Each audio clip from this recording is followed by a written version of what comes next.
Welcome to IndyCar Live, presented by Verizon, where we set the stage for today's 153-mile race.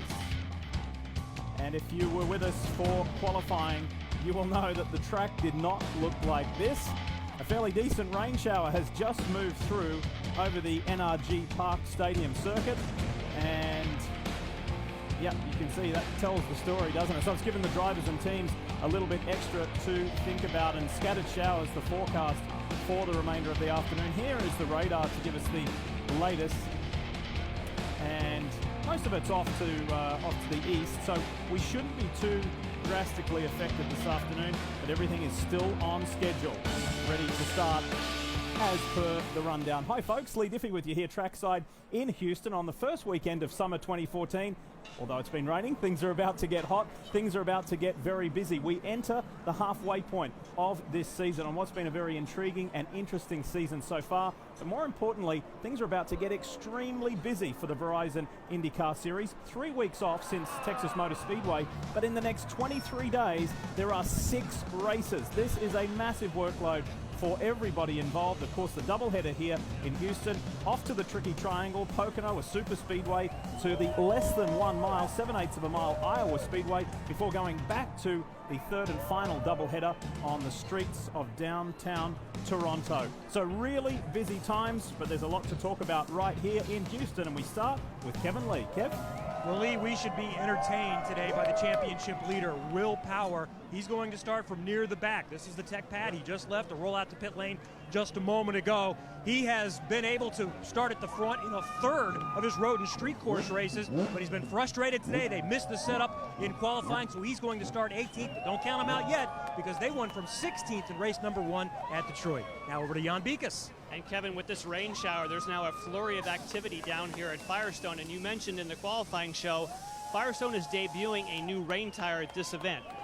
In simple forms, same construction, same compound, but new grooves, deeper and computer modeled to try to dissipate the water better than its predecessor. And I have a feeling, Kelly, this is going to see some action today. Sure could, Jan, but these teams have been anticipating the heat and humidity here in Austin for weeks, and Mother Nature has delivered. At time, the heat index reaching triple-digit degrees. Now, hydration, of course, paramount, not only for the body but also the mind, as this demanding course leaves little room for error. We've been given this rain shower now, Lee, which, if there's any positive to be taken away, it's helped cool things down just a little bit. And people have been asking for that all weekend. It's very challenging here in Houston for teams and drivers alike. When we came here last year for the doubleheader in 2013, it was the first visit back to this venue after a 5-year break. However, the action was as hot as the weather. Let's go racing in Houston! Uh-oh, massive championship implications for Helio Castro-Neves. The man has been sitting stationary for 7 laps. Will Power, Scott Dixon, they're in a league of their own. They could not get the jack to go up. This will cost Will Power a little bit of time. Dixon wins his 4th of the year. Good job, boys. That's what we needed. A little more interesting now. The title contenders are starting 1 and 2. It's the championship leader leading the race. Oil everywhere, man. Castro-Neves has oil leaking from his car. He's done, he's done. Oh. Castro-Neves is done. The gearbox housing has broken. Can you believe this? Will Power goes to the lead on the streets of Houston. Castro-Neves is back to try and grab as many points as he can. It's a Penske day. It's a Will Power day in Houston. And Will Power certainly had it going, winning from 9th last year in the second race at Houston. He's got his work cut out for him here in this race. Double that. He's going to have to start in 18th. What happened in qualifying? Yeah, I guess I didn't learn my lesson in Detroit. Went a certain direction with the setup, and I really thought it would work here, but it didn't. And now we've actually gone the opposite. So, you know, I mean, my teammates up there, obviously we can get the car to work, and another busy day. And a challenging track and an adventuresome first practice when you basically launched over the bump in turn number 1 to the point where they've actually ground that down and lowered it a little bit. Yeah. What did that do, and how are you feeling after that? Man, yeah, let me tell you, that hurts the back. You know, I have to say that they've done a good job. With the old car, you would have broken your back at that height. Anything, you know, when you're getting up there around a meter, you break your back. So now they've added a little bit of foam on the bottom, and not feeling bad today. All right, we might be starting in the wet. Is that welcome for a guy starting near the back? Yeah, I think anything that kind of makes it an abnormal race will help us, because you're not going to drive through the field if it's just a full dry race. All right, have a good one today. Thank you. That's your championship leader, Will Power. Let's hear from the guy now who is chasing him, his teammate, with Jan. Yes, and his teammate is always animated, even more so now as Brazil, having won just moments ago, came out dancing out of the trailer. Okay, switch gears. That was close, man. You didn't watch it, but that was a close game. So now that we're going, I can't believe when it came out it was wet. I'm like, what's going on here? But yes, now we got to focus on the race and see what happens. Well, tell me about that transition. What do you do when it's wet? What do you change? What do you not change? Well, it's going to be interesting. I don't think we ever done a standing start on the wet, so it's going to be a pretty amazing thing to do. But sounds like it's going to dry, and probably everybody's going to start on wets. It's going to be determined by the series. I don't know, and we just got to stay there and stay out of trouble. So not much in these terms what you can do. It's the same for everyone. So we just hope for the best. Well, the best place to be, of course, is on the front row. Kelly? Well, Scott Dixon finished first and second in the doubleheader here in Houston last year. That gave him the points lead. He, of course, went on to win the championship.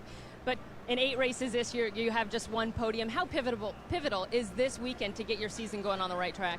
Would definitely be a good time to turn it around. You know, I think we're sitting sort of 8th in points, and you know, it looks kind of bad, I think, because of the bad result that we had, especially at Indianapolis, to put us back.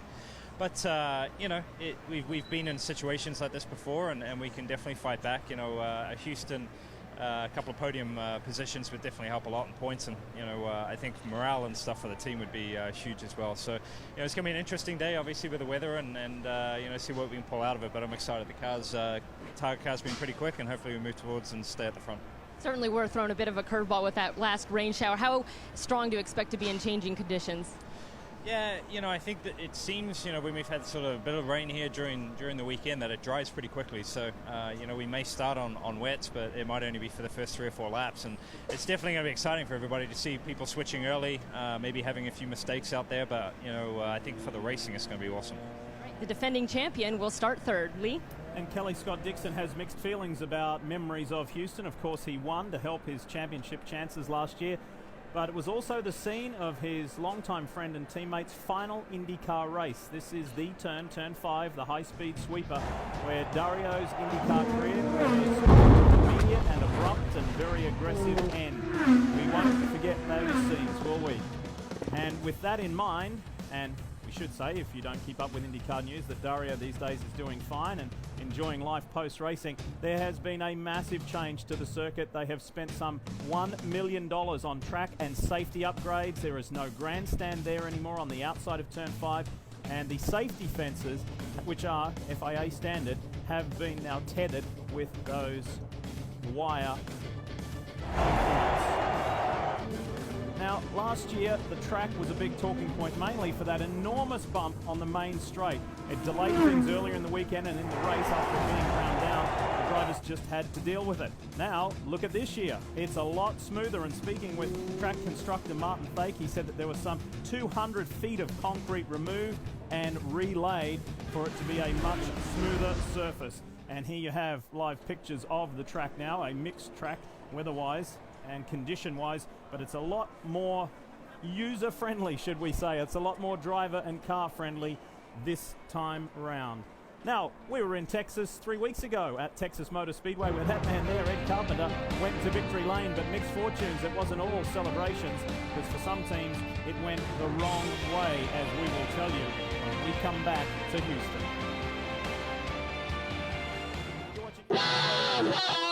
Today starts the doubleheader weekend in Houston, a place where last year the championship hopes of Helio Castroneves faded fast. He's done. Oh. Castroneves is done. What he done here. Unbelievable. 2014 has seen the 4-time championship runner-up battle his teammate Will Power. Where in Detroit, Power took duel number 1 and Helio duel 2. But it was in Texas 2 weeks ago that Power seemed to leave an opening for Helio to take the championship lead. Penalty, pit lane speed violation. That's 4 drive-throughs in 5 races. It's not good enough. A late race yellow gave Power the chance to put on fresh tyres and climb back to a strong second-place finish. That could be the move that gives him a championship. With 2 chances this weekend, Elio looks to redeem last year's misfortune and Power to surge and continue his title lead.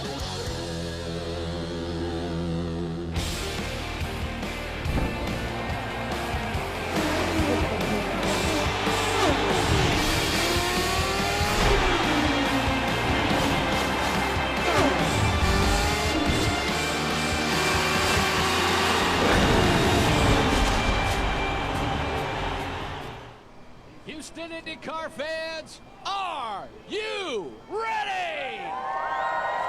It's time for those most famous words in all of sports. Please welcome President of Global Retail Marketing for Shell International, Mr. David Bunch, to give the command. Drivers, start your engines!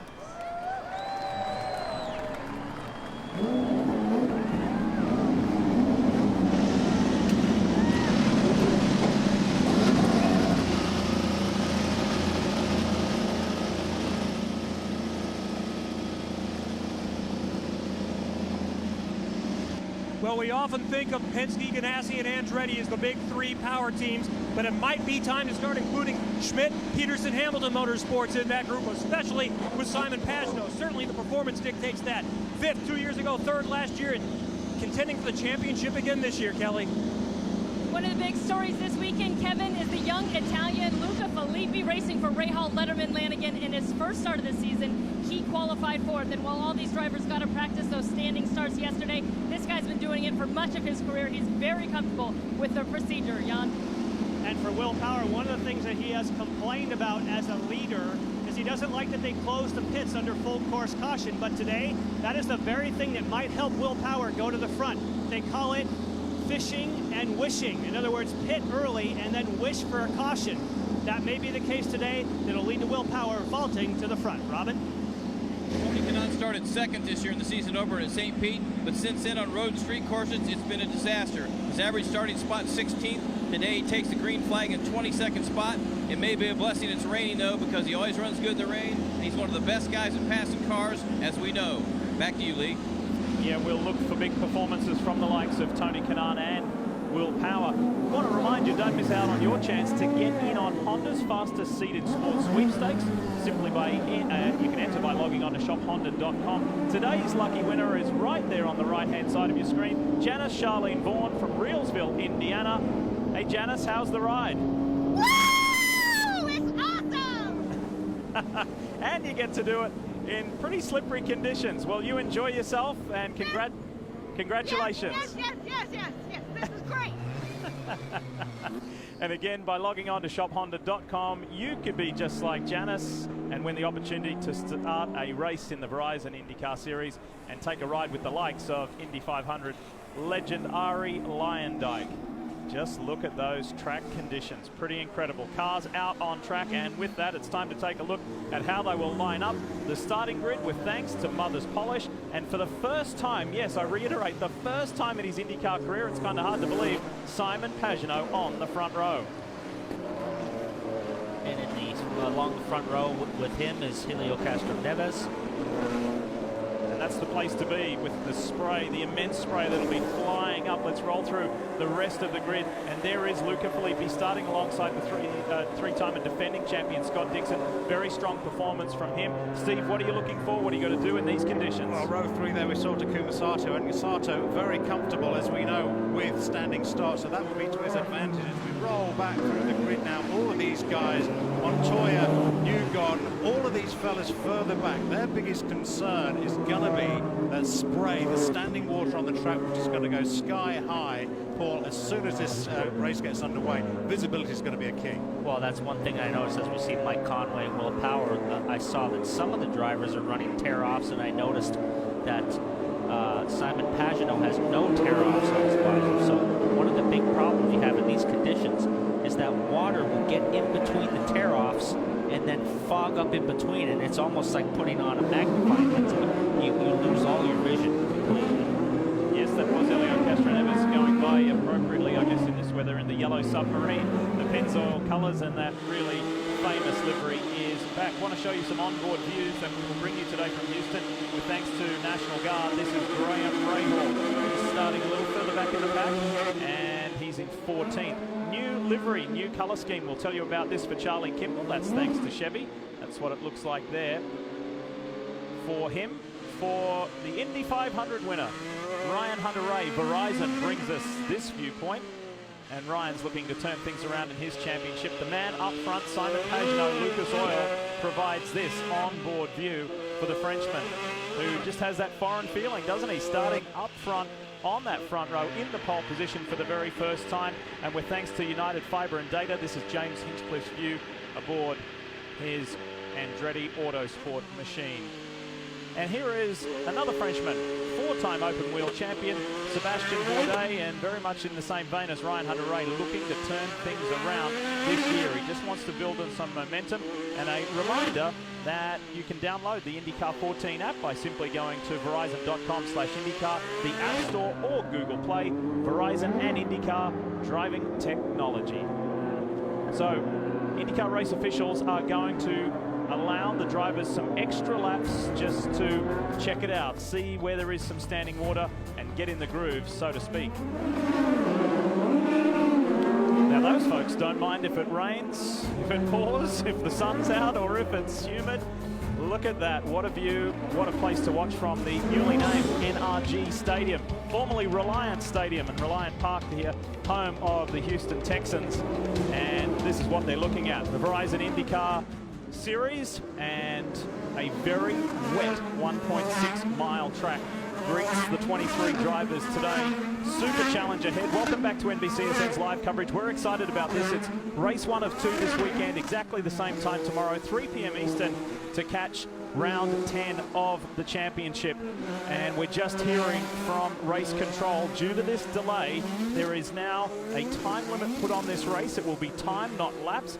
1 hour, 50 minutes, 5-0. 1 hour, 50 minutes for this 9th round of the Verizon IndyCar Series, the Shell and Pennzoil Grand Prix of Houston. There have been 6 different winners from the 8 races so far. Terrific variety in the Verizon IndyCar Series, and that's what we have become accustomed to over the years. Paul Tracy is with us, Steve Matchett's with us. Paul, when you're going around on these out laps, these observation laps, what are you looking for? What are you telling yourself? What are you noticing that perhaps the other guys don't? Well, as we see a lotion pop out there and take a look, you're obviously going around, you're getting a look for where the puddles are, if there's any deep water, getting a slight feel to see if there's any grip offline, trying to see if how the grip is on the rubber and the brake zones. But obviously they're not running at speed yet, so, but you know, they're getting an opportunity to just have a good look at it, and they're giving them an extra pace lap here before the start, so everybody gets familiar with where the puddles are. I think that's a very good thing for them as well, to do a few exploratory laps. Remember, we haven't seen rain so far. This is the first time. It just came down like an hour or so ago. So this is the first time that this weekend that the drivers have had a chance to even run on the full wet tyres. We are going to do the standing start. Grip will be at an absolute premium, and this surface has no grip to begin with. You go a little bit farther forward. You're good. And it works off, if you're not familiar with it, it's a light sequence, and as soon as the lights are extinguished, the race is on. On the left-hand side of your screen, it's Simon Pagenaud, ready to go in Houston. It's the first of this doubleheader weekend. And away we go. Pagenaud with a terrific start off that front row. And Takuma Sato in a little trouble there, 3 wide through that first turn. Michaela Lotion got off to a nice start as well. Look at the spray as Castro Neves in the yellow Pennzoil car holds on to that second place. We're hearing that Graham Rahal in the National Guard entry has stalled on the line. Looks like Graham has stalled on the line. Sato, here it is. We pick up the shot now of trying to get the car going, but very, very fortunate for Sato that he wasn't taken out there as he tried to force his way through the line ahead of him, but managed to keep going. Luca Filippi gets on the inside of Scott Dixon, so a nice move there in the other National Guard entry. 2 cars this weekend for Rahal, Letterman, Lanigan Racing. You would think there'd be a little bit of holding back on the opening lap, but these guys are getting into the RG-bargy as Sato slides down the inside of Filippi. He told us earlier that he was feeling racy, he was feeling confident, keep the conditions consistent, and I'll go after it. And that's what last year's pole sitter's doing. On board with Charlie Kimball. Look at that.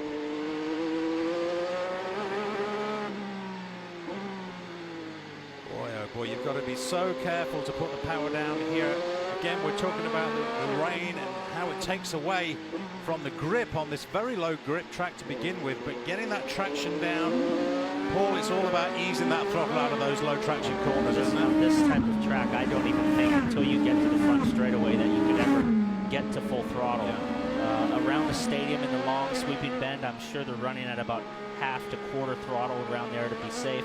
But there's very little opportunity with how slippery this track is to even hold the throttle wide open for a lap, in the position where you would during qualifying. Pagano in the absolute pound seats, as they say over in Europe, in terms of where you want to be, because he's running in. Look at the difference here in terms of visibility. Of course, because there's nobody ahead of him, and already begin to make strides on the field behind. And the result of that is just because of the amount of spray that's coming off the cars. We saw that shot earlier on, the onboard shot, just to give some indication. You cannot see the cars ahead of you if you're on the third or fourth row. As you saw, as he came down the braking zone there, he was about a car width over off of the wall from the outside, and the brake zone would be covered in rubber. He's moved off of the rubber line in the brake zone. This was just a few moments ago on board with race leader Simon Pagano. Did he take a shortcut? Let's have a look.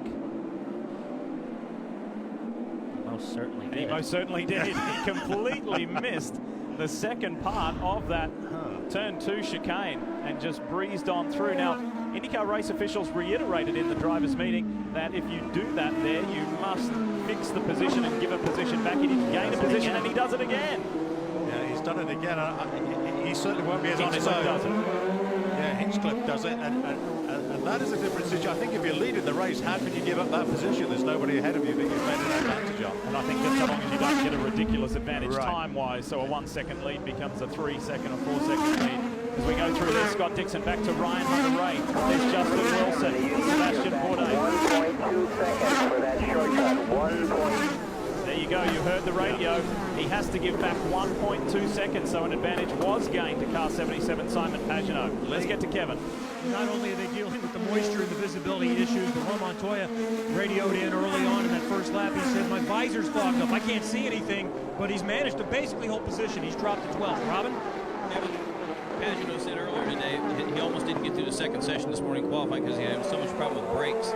I think that's what's happening to him again, and that's why he's going straight. So we'll see if he can correct it. But they spent a lot of time on it this morning before they got it right. And Steve can probably add to what maybe they're dealing with. But he said one tire locks up and the other one keeps going. Especially in these conditions. I'm a long way to go. Just stay with it. I'm just wondering whether or not the brakes are overcooled. You have to get these carbon rotors up to the correct temperature to get the best efficiency out of them. And I think now they're just running too cold. Look at Hinchcliffe, went straight through on the inside of Elio Castro Neves, blew the chicane, now comes over and squeezes Takuma Sato. Sato goes on the inside of Elio. Look at the AJ Foyt racer go. Good job, good job. That was the voice of Larry Foyt encouraging his racer, and Takuma Sato is right now on Simon Pagano as we ride with Hinchcliffe. He's going wheel to wheel with Elio Castro Neves through turn 5 around the outside at one of the fastest corners on this track. That's a very, very tricky. That's like threading the needle through that corner to try to go two abreast. It is so bumpy through that corner. Now, there's also puddles there, but the move that Sato made was very, very slick. Have a look at this on board with James Hinchcliffe. He's just got the front tires locked. He's locking, unlocking. Watch for Sato on the inside. What a move that was. 2 in 1. Absolutely beautiful. And that was what I talked about in these pre-race shows. You got to put a little brake bias to the rear. If you have too much on the front, you'll just continue to keep locking the front tires in these conditions. Look at the fight for the lead of this race early on. Takuma Sato just loves these conditions. He's going to go around the outside. He misses the chicane. He will not pass Pagano because he knows that he'd have to give that position back. Slots in right behind the Schmidt-Peterson-Hamilton racer. Boy, Sato is absolutely on fire. Of course, he's got past history of being able to race in the rain because of his Formula One races, where he's really got very, very used to driving in the rain. He's got great car control in these conditions. He's really taking the fight. Remember, Sato started this race from row 3. He's got the run right now. I think he's going to try and make a move down the inside. Whoa! Big move from Takuma Sato. A little bit of moisture doesn't put him off. Straight into the race lead goes Sato. Absolutely right. All right, buddy, you're the leader. We need some points. We got to finish this thing. Look after your tires. That's code for calm it down. After the tyres, look after the whole car. Faster than anybody, just be smooth and take care of your tires. That's fantastic driving, son, so far. Get on with it. You've got to get some hay, get away from the pack behind you now. It's absolutely incredible opening laps from Sato. Let's show you that move and how dynamic and decisive it was. No attack, no chance is his motto. Well, he attacked, he had the chance, and he took it. Yeah, where's that braking zone? Oh, it's there. I really like the coaching that Larry Foyt is giving Sato. I mean, that's as soon as he got the lead, he said, okay, we got the lead. You're the fastest car on the track. Let's settle down. And once you settle down, he'll probably drive away from these guys. Simon Pagenaud erring on the side of conservatism, that's for sure. That you heard Rob Edwards on the radio say, okay, we've got a long way to go. Whether he does have some brake issues or not, we don't know, but he is just taking it gently. Sato's disappeared out front, and now Pagenaud's being hassled and hounded by James Hinchcliffe for that second position. Yeah, Hinchcliffe having a look as well around Pagenaud, you're rightly. And again, Paul, I'm just thinking that Pagenaud's car, the brakes are just not doing what he wants them to do. No, he had a braking issue in qualifying when he had to change the rotor, and we questioned whether that was going to be a problem for the race. But obviously he's not overheating the brakes, but just he doesn't seem to be very strong under braking compared to the other guys. And Helio Castroneves is hanging in there. Who's been the biggest mover in these tricky opening conditions? Tony Kanaan has made up 6 spots. Mike Conway has made up 6 spots. And Carlos Munoz on the move. But no one bigger or better than Takuma Sato. He leads. Verizon IndyCar Series, the Shell and Pennzoil Grand Prix of Houston. Great to have you with us. And boy, what an interesting race already in very challenging conditions. Wet, dry, it's changing all the time. And we understand that while we're in the break, Marco Andretti ran into some dramas in the Snapple entry, and there you see the rear left injured. So through goes Tony Kanaan. This is at turn 2, the turn 2 chicane. Oh, and that's his teammate. That's Carlos Munoz coming into contact with Marco Andretti. Looked like he gave him the Andretti salute as he was spinning around too. Wow. So teammates colliding, and through goes James Hinchcliffe. So he is up. It's another Andretti Autosport driver up to second place over our pole sitter, Simon Pagenaud. If you've just turned on, Takuma Sato is the race leader by some 4.5 seconds. And he did it with some pretty aggressive, decisive driving and just carving his way through those ahead of him. This is Marco Andretti limping his way back into pit lane. Rear left is down. That's flat. So we're changing the 4 tires and on your way. We see Marco Andretti in that Snapple car come to a stop. There was a radio transmission right after it happened. He was clearly upset with his teammate Carlos Munoz. They give him more fresh, wet tires. He's back out, but unhappy with his teammate. Really interesting story about Marco this year. He has completed the least amount of laps of any of the drivers in this championship at 70%. And yet he's still 5th in the championship standings. It's incredible that he's still 5th in the championship because he's had such an up and down season, and the results really haven't been great to speak of, but somehow he's managed to keep himself in the top 5, which is pretty good for not completing a lot of laps. Sato can't wait to get ahead of Andretti, still pushing forward.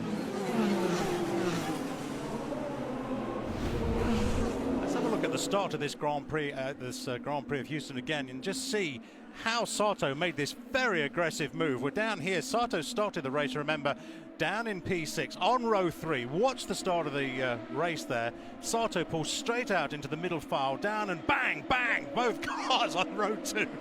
So he collides with Hinchcliffe, and then that ricochets him into Luca Filippi. He did have to get out of the throttle, but it wasn't for too much longer because then he went on the attack. It was like a bowling ball, wasn't it? Going straight down the center of the alley. Boom! Through, and off he goes.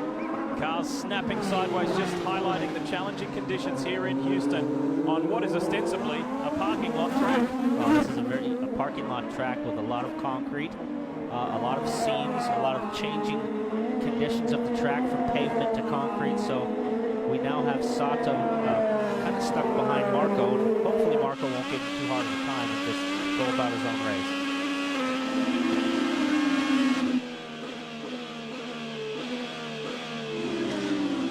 Well, guys, we've had some educated speculation on what issues Simon Pagenaud is dealing with. Let's lined up in the source. Rob Edwards calls the race for Pagenaud. What's he been dealing with early on? Early on, we've got an imbalance on the front brakes. The car's been pulling to one side, so he's having to adapt to that as well as the wet conditions. So just having to figure things out in kind of difficult conditions, but there's a long way to go. So I think that's a track drive. We've got a good car, and the race will come back to us. Did the wet make that worse, and will it get better as it dries? It's hard to know because we didn't obviously run in the rain before. Certainly not a problem we had this morning, so some probably the conditions aren't helping it for sure. Thank you. Simon Pagenaud still hanging in there in third place right now. It's got Elio Castro Neves in that yellow Pennzoil, the yellow submarine entry, all over the back of him. Behind him, Luca Filippi still maintaining the top 5 spot. Ryan Hunter-Reay is 6th. Scott Dixon is 7th. Justin Wilson is 8th. Sebastian Bourdais up to 9th. And Mikhail Aloshin in 10th. Tian, more on brakes. What's happening? Yes, and we had a moment ago where James Hinchcliffe was chasing down Simon Pagenaud. Of course, now you can see the gap. He's pulled well clear of Pagenaud. So I asked their team, are you having any issues with the brakes? Because they're one of the teams that was running large brake ducts. And Steve, you wondered whether with large brake ducts, if the water going in those was overcooling the brakes. Well, in the case for Hinchcliffe, they were A-OK. They had absolutely no problem, and that appears to be the case for Sato as well. So at the moment, that braking issue is confined to Simon Pagenaud. They are very, very temperamental things, carbon brakes. It's not carbon fiber, there's no fiber in there, it's a carbon. Basically, atoms of carbon sprayed onto a rayon web. They take for months to make, about 6 months for each brake disc to come out, each brake rotor to come out of the oven. But they are very temperamental things. They're wonderful when they're working at the right temperature, and of course they're light, and weight is all important in any series of motor racing. Certainly it is in the IndyCar Series. So light brakes that work well are phenomenal, but keeping that core temperature, Paul, that's the key around here, isn't it? Well, and also in the case of Simon's situation, where they changed one front rotor, that would be the equivalent of having 4 used tires and putting on 1 new tire. Yeah. It's going to throw the whole balance of the 4 working equally together.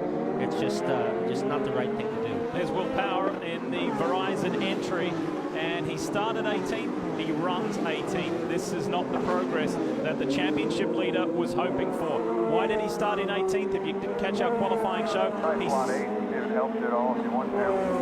he simply didn't make it out of the opening phase of qualifying. He said he chose the wrong setup. He took responsibility for it, and now he's paying the price. Well, I think he is paying the price as well. If you look at the chassis now, it seems very stiffly sprung to me. It's moving around. It's got a lot of oversteer, a lot of understeer. Both sides of the car, both ends of the car, Paul, to me, just don't seem to be hooking up with the track in anywhere close to what Sato's doing at the front of this race. I completely agree with you. I know, having talked to Power's engineer, that he likes a very stiff car in the front. There is the ABC Supply entry of race leader Takuma Sato. I bet you Supertech's AJ Foyt and the whole team are thrilled by the sight of this, Kelly. Well, we heard some of the radio calls from Larry Foyt to his driver, Takuma. It was pretty aggressive there at the start. What did you think of the moves by your driver? Stand forward. They're working with him right now. We'll let him sort out these issues and get his thoughts in a moment.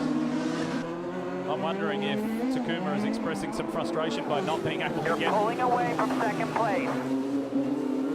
To get by Marco Andretti, starting to stress a little bit, and there was that radio call. You are still pulling away from second place. In fact, Sato's got a 4-second lead over James Hinchcliffe, who is in second at the moment.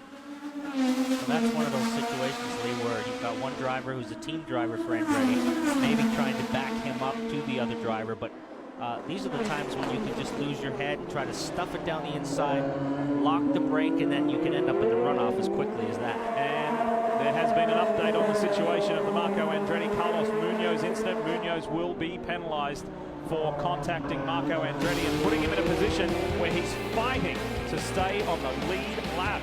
You're watching IndyCar on NBCSN.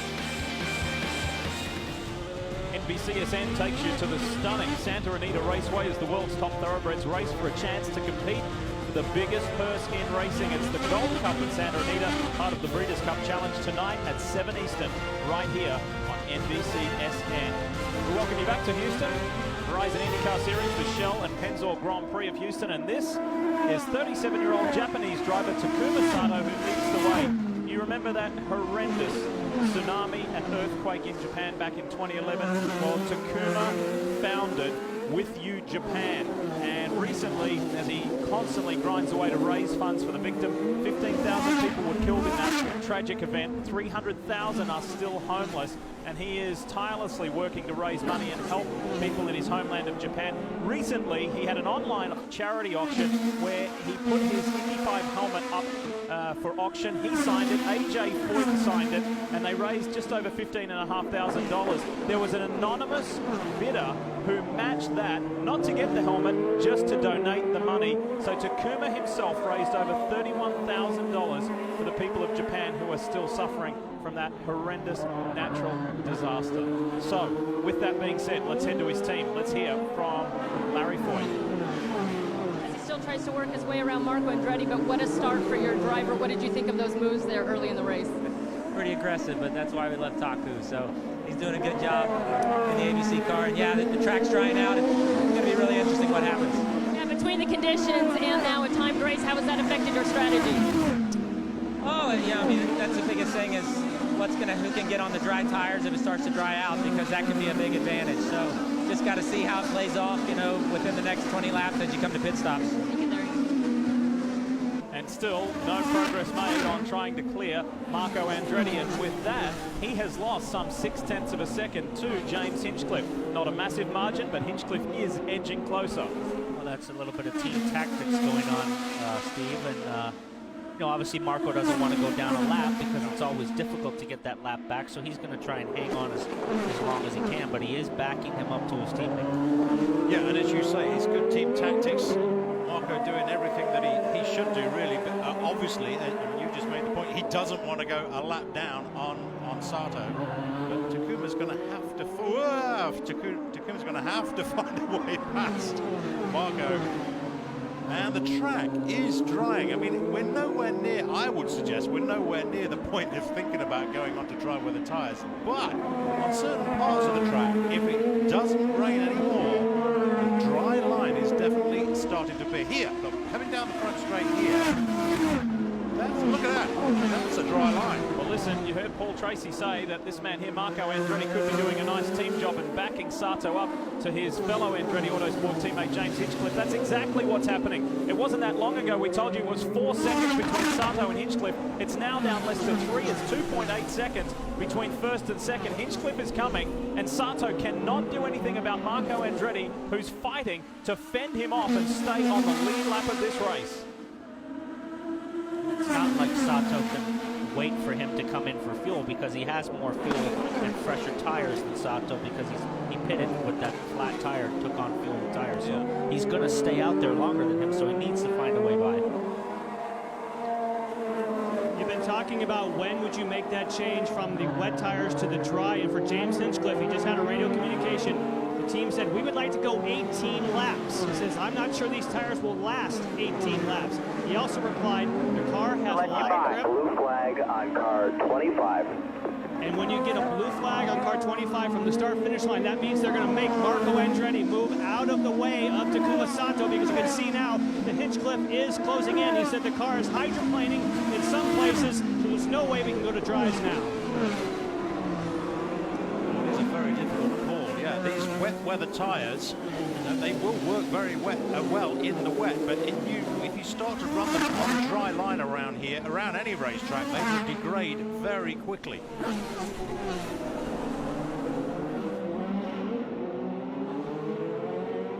A couple of laps ago, this is championship leader Will Power, Sebastian Saavedra, and Saavedra with a successful move on Will Power. So it has been a troublesome day. He was quickest in the opening practice session yesterday, but ever since then it's gone the wrong way. He's on pit lane. Power is the first to come in on a normal strategy. Others are still going to try to go another 10 to 12 laps. That is for Joseph Newgarden, going 12 more laps. They go from the wet Firestones to another set of wet Firestones. Tony Kanaan also in and back out through the wet conditions. See how this one shakes out for Will Power, but he was a long way down the order as far as time behind leader Tony Kanaan, right behind. And this event. If you remember last year, not very generous to points leaders, and it was his Penske teammate Helio Castro-Neves who just had a nightmare run and saw his championship lead evaporate. That really aided Scott Dixon, who won one, and then Power won the second. So we will see how this one works out. No more laps, it's timed. 1 hour, 50-minute race. We'll be back.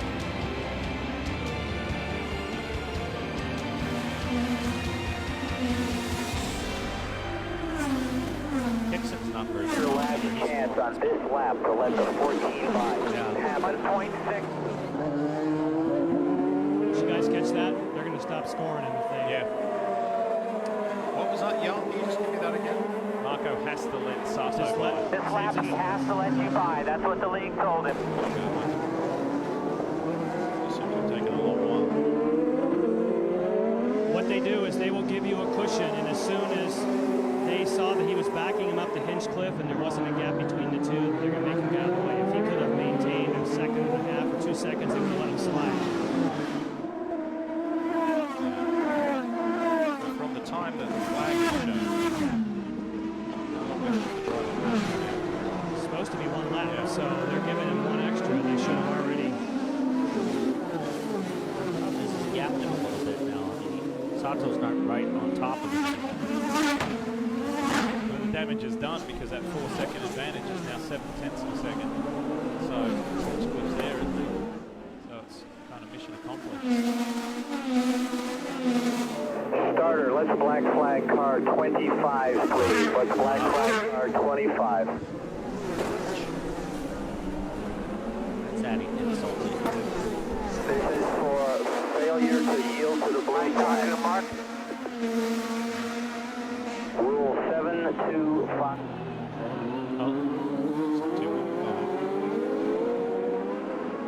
Uh-oh. Get ready, salutes coming out of the cockpit. Now through penalty car 25. Too late.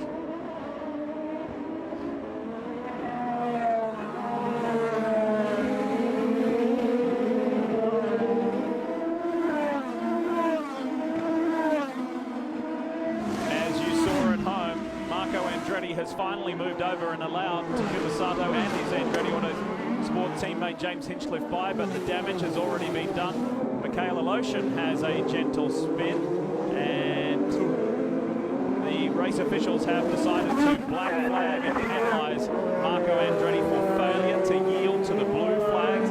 It simply took him far too long to do that, so they have penalised Marco Andretti. He will need to perform a drive-through. Charlie Kimball's on pit lane. And he is also going to go, oh, he's going for slicks. Wow. This is the first car I've seen. He's going for the sticker reds. Oh, this is a brave move. Watch this car when he goes across the puddle on the way out of pit lane. It is a brave move. It is a phenomenal throw of the dice. Paul, I'd like your take on this. Surely it's too early for those tires. I think it's 100% too early. I think the track is too wet in the backside. I mean, the only real dry spot is right here. Right there, and then right coming out of the chicane, it's soaking wet here, so I really think he's going to have a difficult time getting around on this outlap. We are seeing a dry line form, as we were saying before. Certainly down the start-finish straight, we're seeing it more and more, but some of these corners are still dripping wet. Well, every engineer now will be studying timing and scoring to keep track of how these dry weather tires are hanging in. Let's take a ride on board with Charlie Kimball. Let's have a listen to how gentle he's being on that throttle and where is he being aggressive. This is the bad section right here. It's very wet in this section of the track.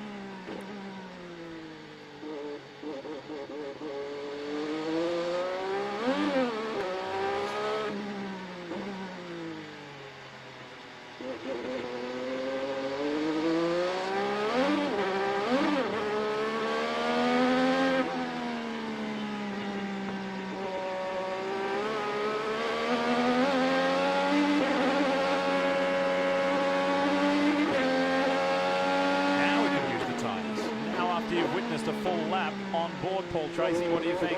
Well, he's a braver man than me, that's for sure. But if he can get around 1 or 2 laps, then I think he might be in a really good position because he's the first guy on slicks. Paul, you were talking about it earlier on how gentle driver has to be on throttle application in these wet weather conditions, and you could hear it there off Kimball's car every time the throttle was applied, every upshift. Well, these braking traction. These cars are not easy to drive in the wet either because of the twin turbos. They fall off the boost, and then the boost comes in really hard. It's not like a normally aspirated motor where you have 10% throttle given as 10% power. With the boost lag, I mean, these things come on like a light switch. Here are the guys who tackled at Texas Motor Speedway 3 weeks ago, Justin Wilson and Sebastian Bourdais. Incidentally, you may have heard that Bourdais was fined $10,000 and put on probation for the rest of the year. That fine and penalty has since been rescinded. So he is in the clear. And those two fight over 7th place, 6th place. It's going to be very interesting to see who goes for slicks here. Oh, Pagenaud has overshot the corner, spun, brought it back around. Race for the lead is on here. Hinchcliffe attacking Takuma Sato. And you see that gap increase a little bit just as we lost the camera shot there, as we switched cameras for a second. Hinch had a bit of a moment and lost the back end of the car, managed to pull it back into line, but all of a sudden that gap opened up. All right, guys, some last lap times for you as we take a look at the replay. This will be Simon Pagenaud just flick spinning it around and getting going again. Last time by, race leader Takuma Sato's lap was a 1 minute 12.77. Charlie Kimball on slick tyres, 1:12.85. Oh, wow. That's what it looked like for our pole sitter Pagenaud. And look at Hinchcliffe searching for that water. Newgarden in the pits as he's taking slicks, reds. On to the wets. And with the change to the regular tires, those are alternates, those are scuffed. They make a front wing adjustment as well, so we'll see if Newgarden can hang on. Yeah, Newgarden, you're absolutely right. Newgarden sent out onto those dry tires, onto the options there. The red tires with more grip, and I'm sure the team would have cranked in some more downforce on that front wing ball to try and help the driver with stability in these conditions. Clear, all clear. Well, the guy that this is not panned out for his power, who took the reins on his first stop, and now these guys are going to slicks, he's going to have to come in again, which adds insult to injury. Yeah, I think Power's car, though, is so sickly sprung anyway that he was suffering. It was a handful on the wet weather tyres, so what it would have been like on the dry red tyres would have been an incredible thing to see. One turn of front wing, one turn more. Yeah. Now you hear they're going to add one turn of front wing, and that happens. Of course, he's going to the red sidewalls as well. Just ahead of him, they're starting to set the pit up for James Hinchcliffe. So both Andretti Autosport cars, in fact, look at how many cars are coming on the pit road, all going for the dry tires. In that case, for Montoya, it looks like he's going with blacks as opposed to the soft reds. I would think for me, I would want a sticker set of reds. Yeah, I'm with you, Guy. I think I would want to be using as much grip as you can get, and it is the red tyres that's going to do that. Oh. Alosian. Well, we've already seen problems before in Alosian with wing. We saw the rear wing was in trouble before, and now he's knocked the left front main plane clean off that nose section. Let's show you what happened to the Russian rookie. This is his third incident of the race. And is it going to slap out and then crack the wall? Yeah, one way, then the other. Ooh. That's what they call a tank slapper. Here is race leader Takuma Sato in and on the red wall tyres. On Son, you've got to push now. You've got to push on these tyres. It's going to be so gritty. Yes. Got him. And that's because Hinchcliffe had a lightning stop on pit road and got that position. The team is high-fiving. What a move. It was an absolutely phenomenal move. You can see that Sato was so desperate to get out. He knew Hinchcliffe was right behind, but it is advantage. Hinch just faster pit work, what it looked like. Sato, no response to it. Gingerly around on this out lap for the first time on slick tyres. This is very much an exploratory lap. Not so for Charlie Kimball, who was the first to go on for those, and he knows what it feels like, but he's well down the order in 15th place. These are the guys fighting for the lead of the race and have been for many laps. James Hinchcliffe leading the charge for a much-needed Andretti Autosport turnaround. Let's have a look at the Canadians' pit stop. As Jan said, it was lightning. Perfect marks, absolutely perfect position onto the reds.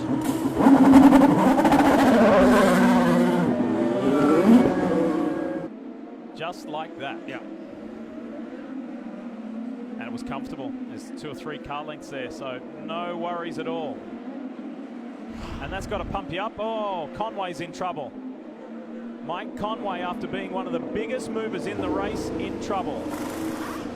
For Justin Wilson, he got in just in time. You want to pit before the caution because they close the pit. So this is a break for Justin Wilson. That's about a 9-second stop for him, but thankfully he pitted before the caution. Boy, oh boy, did he ever. Wilson just absolutely caught that. What a stroke of luck. Not a stroke of luck for Mike Conway, of course. No.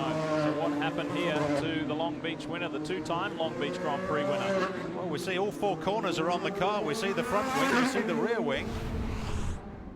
In the background, here comes the fuzzy Chevrolet. Oh, there it is. Yeah, all I can see, it looks like the front wing, yeah.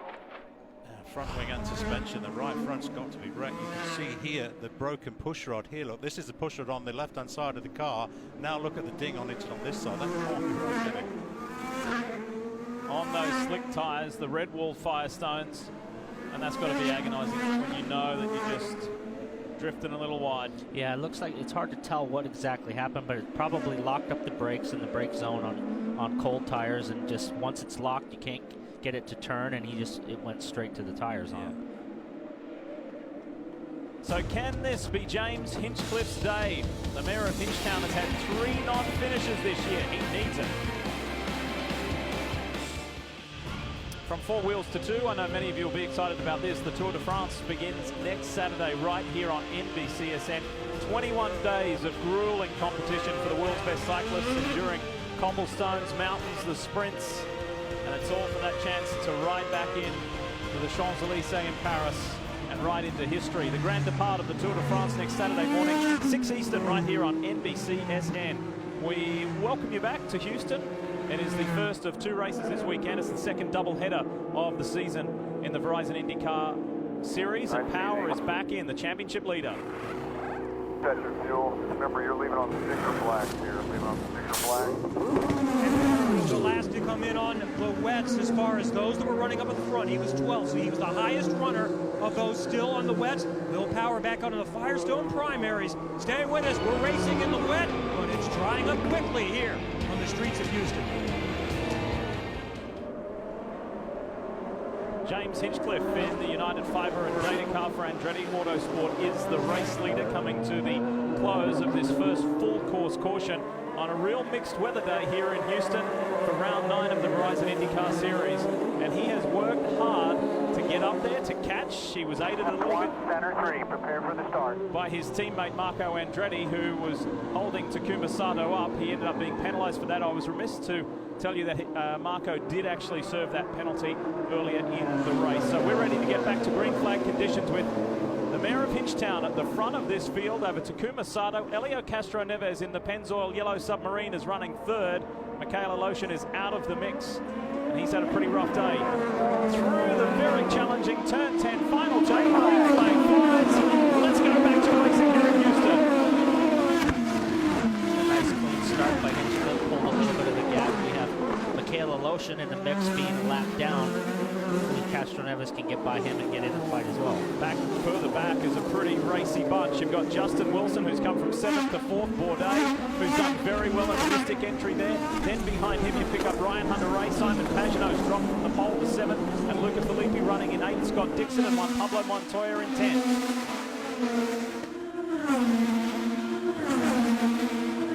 I don't think Sato wants to race with a Lotion.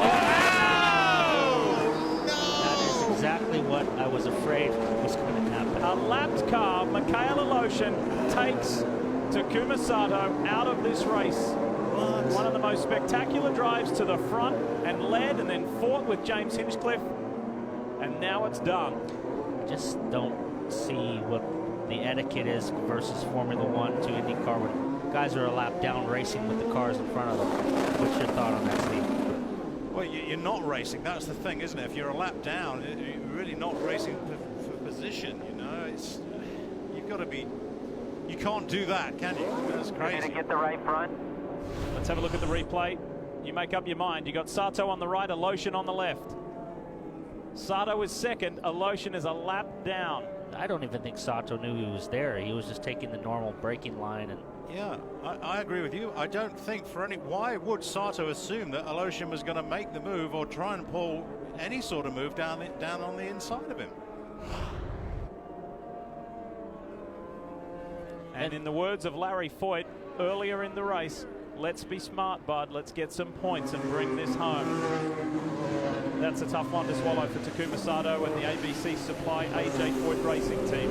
Just hope AJ doesn't go to find Mikhail. Oh. He'll be in some trouble.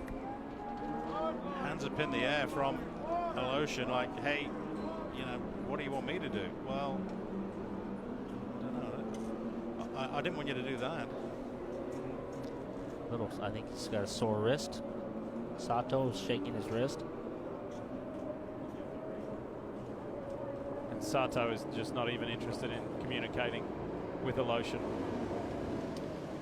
Boy, oh boy, Sato just put on such a spectacular race up until that point. I mean, we showed the replay, that phenomenal start, bursting through the second file on the grid to get ahead. And then being held up by Andretti, losing time, and then for his race to end like that, with just over an hour to run in this race, an hour and 4 minutes. And you can see the poor lad's injured his wrist, pouring water over his right wrist. A phenomenal race for Sato up until that point. And did you notice the opportunistic move by Sebastian Bourdais right there for KVSH Racing in the Mystic entry? He pounced on Justin Wilson and grabbed that third spot before the yellow came out. And this is a little earlier in the race. This is why it's pretty crushing for Takuma Sato. These are the kind of moves he was pulling off. A little bit of contact there with Simon Pagenaud, but great out-braking maneuver. That was for the lead of the race. And in the opening stanza of this event, he just put on quite the drive. Well, and especially there, I mean, it was a stunning start to get off row 3 and burst through the second row as he did. But there, you could see that Sato's car's locked up, and the Japanese doing all he could to control the car, but did control the car and managed to pull that move off on Pagenaud. It was terrific, tremendous stuff. I just don't see how you could place any blame on Sato for what happened in that latest result. Robin? AJ, how do you see this whole thing? Because it looked like Sato had a 4-second lead, just pulling away, kind of got held up by Marco Andretti, and then you get beat out of the pits, and that really gets him in the middle of this whole thing. Well, when you're down pits where we are, you're going to get beat out. We had a great stop, but the deal with Marco and all that, more or less, I would have to say blocking for his own damn car is a bunch of crap. They don't seem like they want to do anything there, and like this deal here was probably just as much his on trying to move over and the other boy, but what gets you a car lap down, you'd think you'd back off, but I don't know. You got a bunch of goddamn idiots is all I can say. Well, I would say that here, Larry, you were talking to him earlier, like, calm down, you're still faster, and he was maintaining that 2 to 3 second advantage, and then Marco really closed in on him. So what were you telling him then? Well, Hinchcliffe closed, yeah, like I said, Rob, because Marco was holding us up, obviously, and they tell us they're going to make these calls, and then it just doesn't, and they let it happen. But yeah, we had the best car easily. That's what was so disappointing. Is that's a time in these races when you do have an advantage, you're not going to have it long, because this IndyCar racing is so tight right now and so competitive that when you got the best car, you got to get out there and make that time when you can. So when you have a team blade come in and that affects your race, it's just frustrating. It's tough being the little guy sometimes. Okay, well, AJ meant to say, gosh darn it, he just got confused when we were talking there, but the most amazing thing about this whole thing is, think about it, Sato's got a 4-second lead, he's pulling away, and by getting caught in what he did, instead of coming in with a 4 or 5 second lead, he comes in with Hinchcliffe right on his tail. James beats him out like you heard, and you see what happens. So, I mean, these people are pretty frustrated down here, and you can't really blame them. It's a race that promised so much for AJ Foyt Racing and Takuma Sato. Now, for he and Mikhail Aloshin, it's all over. Just over an hour to run. Great shot high above. There it is, the one, the only Astrodome in the foreground as we welcome you back to the Shell Pennzoil Grand Prix of Houston, race 1 of this doubleheader weekend. And just to update you on some things other than the Takuma Sato, Mikhail Aloshin, incident. Joseph Newgarden struck the turn 10 wall hard at the restart. Look at this. Smacked the right rear and smacked it very hard back into the pits, and the mechanics working on the car now, as you see, but significant damage onto the car as a result of that. But Paul, it's so easy to lose the car coming out of that corner. We've seen it time and time again in the dry. Yeah, well, the tires now, they've gone from warm to back to cold, and they're wet coming to the restart. You see Hinchcliffe gets it sideways as he gets on the gas. But still gets a good start. It's been waiting. Oh, and that's Luca Filippi. Luca Filippi in the National Guard entry. His day is done. Exactly the same as we just seen with Newgarden. You lose it, you're coming out of the corner, put the power on too quick on those cool tyres. Paul, you just called it. The tyres are cool, the brakes are cool. That wasn't a brake issue, that was just loss of traction on the harder tyres. That's a quick corner, too. It's a 115-mile-an-hour corner in the dry. It's got a dry line right now, but these guys are on cold tires. They're coming through a couple of wet patches coming to the start of this, and it's just there's a small river still running right across before they turn into the corner there. Oh, he clipped the wall on the inside. He may have been unsighted by Simon Pagenaud, clipped the inside wall, which then just rocketed him into the outside wall. He's already made contact with the turn 10 inside wall before this. So there were 3 contacts in total, 1, 2, 3. Hearing from race control, the reason why that restart was waved off, they believe Hinchcliffe was a little too eager to get going. Now, that's the latest incident. Before this, it was Takuma Sato, Mikhail Aloshin. There's always 2 ties to a story. Let's hear the Russian side. There is. Mikhail has made his way back to pit lane, and wow, that was a close moment for James Hinchcliffe, but you've made it back now. The way that you saw that unfold from your seat. Well, basically, I was a little bit better on the exit from turn 4, and I was gaining Takuma from, yeah, that's a good point, that's a good showing. I was gaining Takuma, I was from outside, and he closed the inside, and I was thinking that he gonna leave me the space on the outside, but then he closed the inside, and then he started to close the outside as well, but I had nowhere to go at this point already, so unfortunately there's nothing we can do at this moment, but basically, it all started from when my Conway ran into my back, and that's why I was in the back of the wheel, you know. I would never gonna be up there if not this first accident. Now in Europe, they do not, when you're a lap down, you need to get out of the way of those cars. Here, often they let you race to get your lap back. Is that what you were trying to do? Yeah, because I needed to gain my lap, and I was actually a bit surprised I was faster than Takuma at this point, and I was anyway lap down, so I just needed to get my lap, and that was it. But again, it's just a strange situation because he closed the inside, and then I take the outside line, but then he closed the outside as well. So I mean, it's a frustrating result for our team because obviously we had a good car and everything was going well, but again, everything was going well only until the moment when Mike Conway ran into my back, and that's when this all started. Thank you, Mikhail. Thank you. Well, you better hide your guitar, son, before Mr. Tex breaks it over your head. I think that was a little over-optimistic. I agree. Lad, you're a lap down. You can't do that. So that is the heavily damaged National Guard car of Luca Filippi, who'd been so impressive all weekend. Here is his Rahal Letterman-Lanigan teammate, Graham Rahal, who stalled at the start. Do you remember that?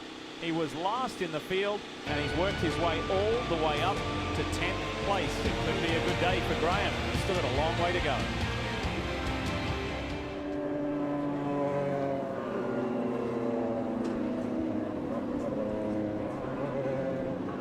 Back at the Grand Prix of Houston, and interestingly, the Shell Grand Prix of Houston. And remember, the Pennzoil, the yellow car here of Helio Castro Neves, last year carrying those Shell colors was a disaster. Both the races when he was the points leader knocked him out of the points lead. Today, he's working, he's soldiering forward in the points championship as they run. He was 39 points behind. Now he's gone 14 points only, vaulted himself again as they run in second position in the championship. And he was very quick, Jan, to say that last year was last year. I got over that. I got over it when we left. I know it hurt me and my championship chances. New year, new opportunity. Here's James Hinchcliffe, the race leader for Andretti Autosport. I want to take you back just a few moments ago in a radio transmission. Let's have a listen. That was close. What happened? I just haven't been able to go through 8 on the slicks with any kind of speed, so I wanted to see just how slick it was. Evidently, it's pretty slick. You just scared the crap out of everyone.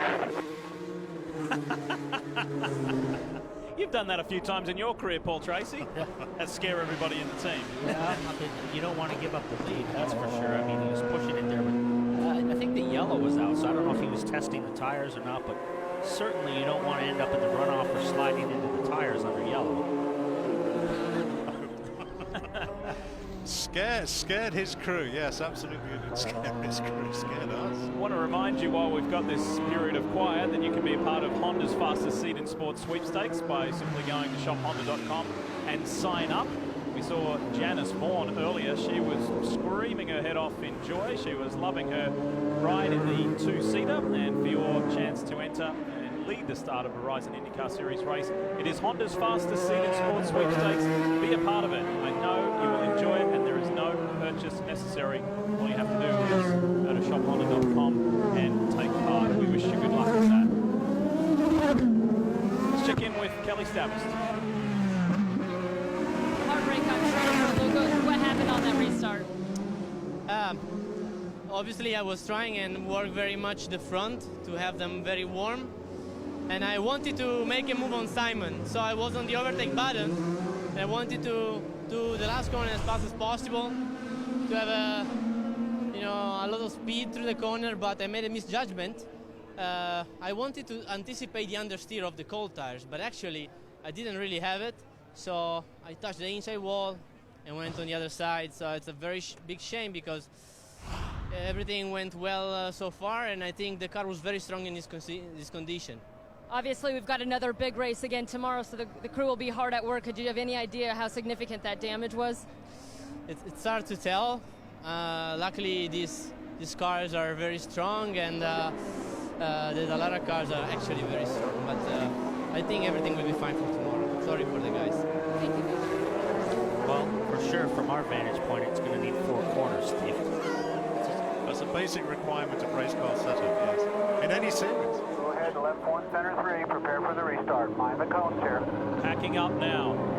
And there's been some guys just slowly sneaking their way forward, like Sebastian Bourdais and Justin Wilson, 3rd and 4th at the moment. There's Bourdais, there's Wilson. You know, they tangled at Texas Motor Speedway 3 weeks ago. Some pretty ill feeling there. And we'll see how that plays out. And Sebastian was very opportunistic and sneaky and capitalized on getting past Wilson before the yellow came out after that Sato incident. Ready to go back to racing. Green. This is a lot better pack up, and Hinchcliffe leads the field to green. Remember those tyre temperatures will be down. We've just heard Philippi talking about those cold tyres at the restart. Reinhard Ray on Justin Wilson. That was a great move down into turn 2 chicane. Wow. Pagenaud with his hands full. Dixon's in behind him. Then we pick up Montoya. There's Charlie Kimball, Graham Rahal. There's a little bit of contact there. Jack Hawksworth is really starting to hassle Ryan Briscoe on the inside. Hawksworth, the rookie, at turn 4. An aggressive move, wasn't it?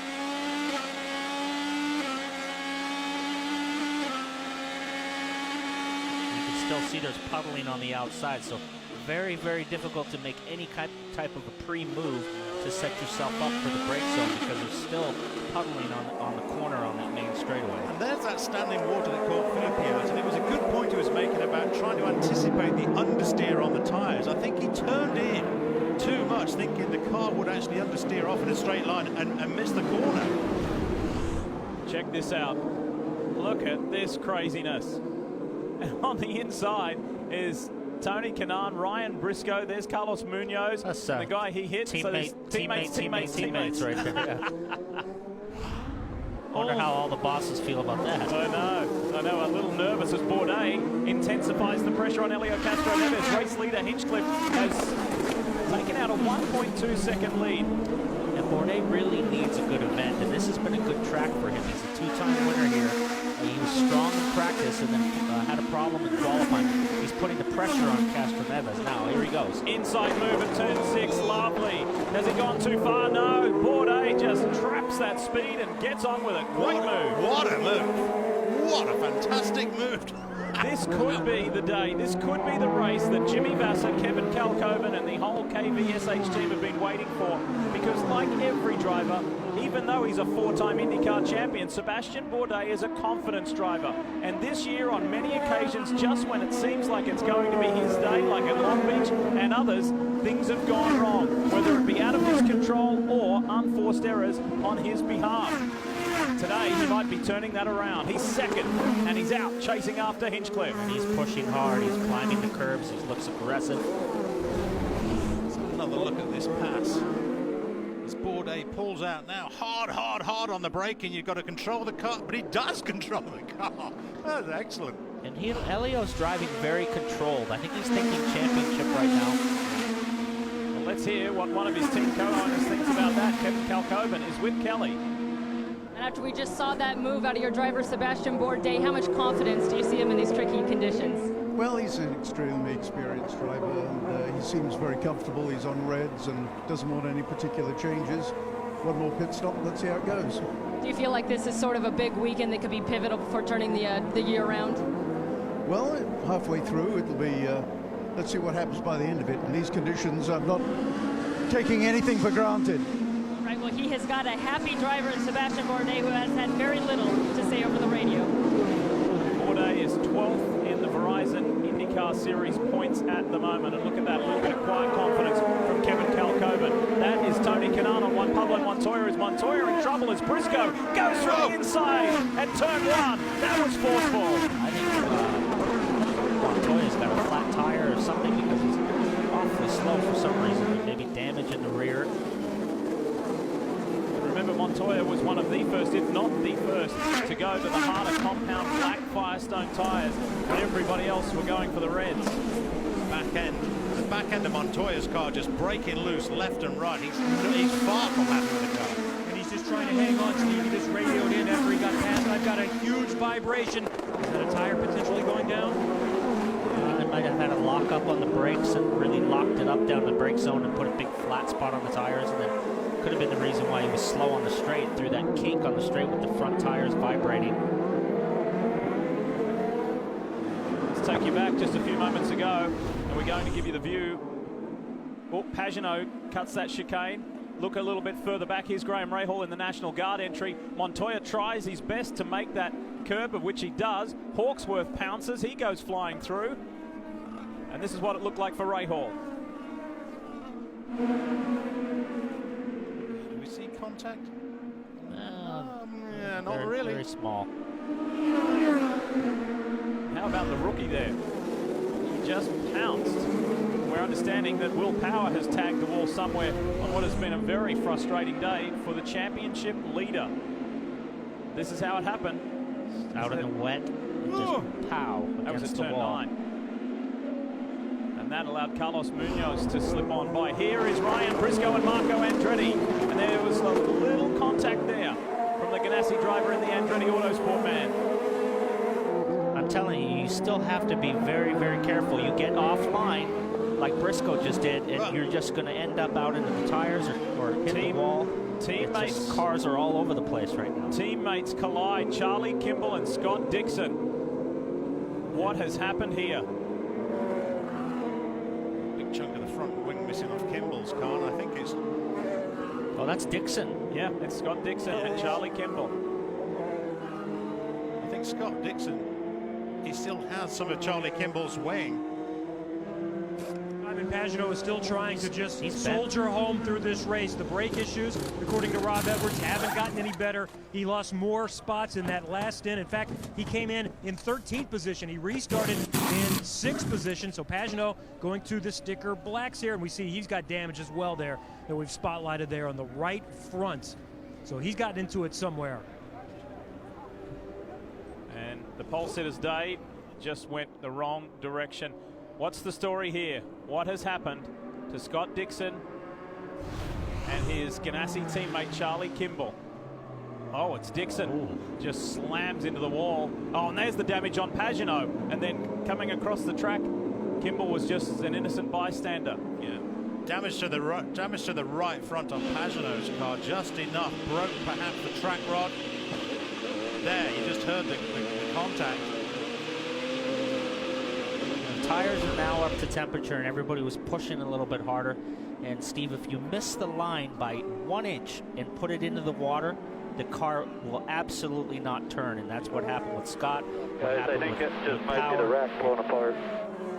They just got into the water, and the car just went straight, and there's no turning it after that. It's like you're on ice. You see the damage there to the suspension here. You see the steel suspension wrapped in carbon to give it more of an aerodynamic profile, and if it was carbon, it was just a shattered, like an icicle shatter. They're not made of carbon, they're made of steel, and so the steel will bend. You see the guys working on it now, but they have a lot of work on their hands to get that right front corner changed. Right here, you can see the crook on it right there. And here comes the rain again, just to throw another variable into the mix. When that dry line had well and truly established itself, everybody was on the slick tires. More rain here in Houston. Boy, it doesn't take, and it's only that little bit of rain I think would catch a lot of these guys out, because the surface had just started to dry after that rain. We're beginning to get almost a 90% dry line around the track, but Paul, you know, you've driven thousands of races. As soon as you get a little bit more water on that potential drying line, it's greasy as anything. Yeah, we have a lot of guys sitting by their cars. Dixon, Newgarden looking at the ground, a little bit disgusted. Obviously, opportunities squandered to make a bid at the championship. You can't have these situations now that we're coming down the home stretch. The attrition rate has been very high in this race. You saw Joseph Newgarden stranded. He is out. Remember, this is only halfway. We're not even halfway through. Doubleheader weekend here in Houston. Michaela Lotion, Takuma Sato, Luca Filippi, Newgarden, Scott Dixon, maybe even Mike Conway as well after that earlier incident. So they are falling by the wayside as the rain comes down. How long will it hang around for? How heavy will it get? Everybody changing. They're in pit lane. We'll be back. Lovely to have you with us this afternoon live here on NBCSN for the Shell and Pennzoil Grand Prix of Houston. James Hinchcliffe leads the way from Sebastian Bourdais, Elio Castro-Neves, Ryan Hunter-Ray, Justin Wilson, and this young man here, the 23-year-old British driver, Jack Hawksworth. He features today in our Mazda driver profile. You know, yesterday in practice, he crashed his car heavily, damaging the front end at the Turn 2 chicane complex. It caused the team to have extra work. He started 21st in today's race, and he moves all the way up to 6th place. The rookie is doing a great job. This is what went down yesterday, and it was a hard hit. How about that? Oh, I'm glad I'm not out there. So Hawksworth has been patient, he's been smart, and he sits in a very good position. He could just get his career best result right here today. Up next, when we're done here on NBCSN, you can catch the best motocross riders around as they rip up the gnarly tracks in Tennessee. For the Lucas Oil Pro Motocross Championship Series, it's the Red Bull Tennessee National. That's next, right here on NBCSN. Let's check in with Jan Beekers. Jan? George Clotis on the radio with our leader, James Hinchcliffe, and I know there's a lot of discussion here on the pit stand. You were very close to maybe being able to pit and make it home, but was that too risky? Right now it is. The race is going to probably be shortened by 2 or 3 laps. We're trying to figure that out right now. It's going to be getting close here. Guys are driving in, trying to make it to the end. I know James gave you a big scare testing out the conditions. Is the car good now? Yeah. He was just checking out the conditions and it scared us. All right, as you can see, he's quickly trying to get that communication and getting ready as they're going to go back to a restart. Kevin? Restart, an early exit for the defending series champion, Scott Dixon. What happened, Scott? Just going into 9 there on a downshift, kind of locked the rear, and it kind of ran me wide a bit, and then I tried to turn and obviously got into the water on the outside of the corner.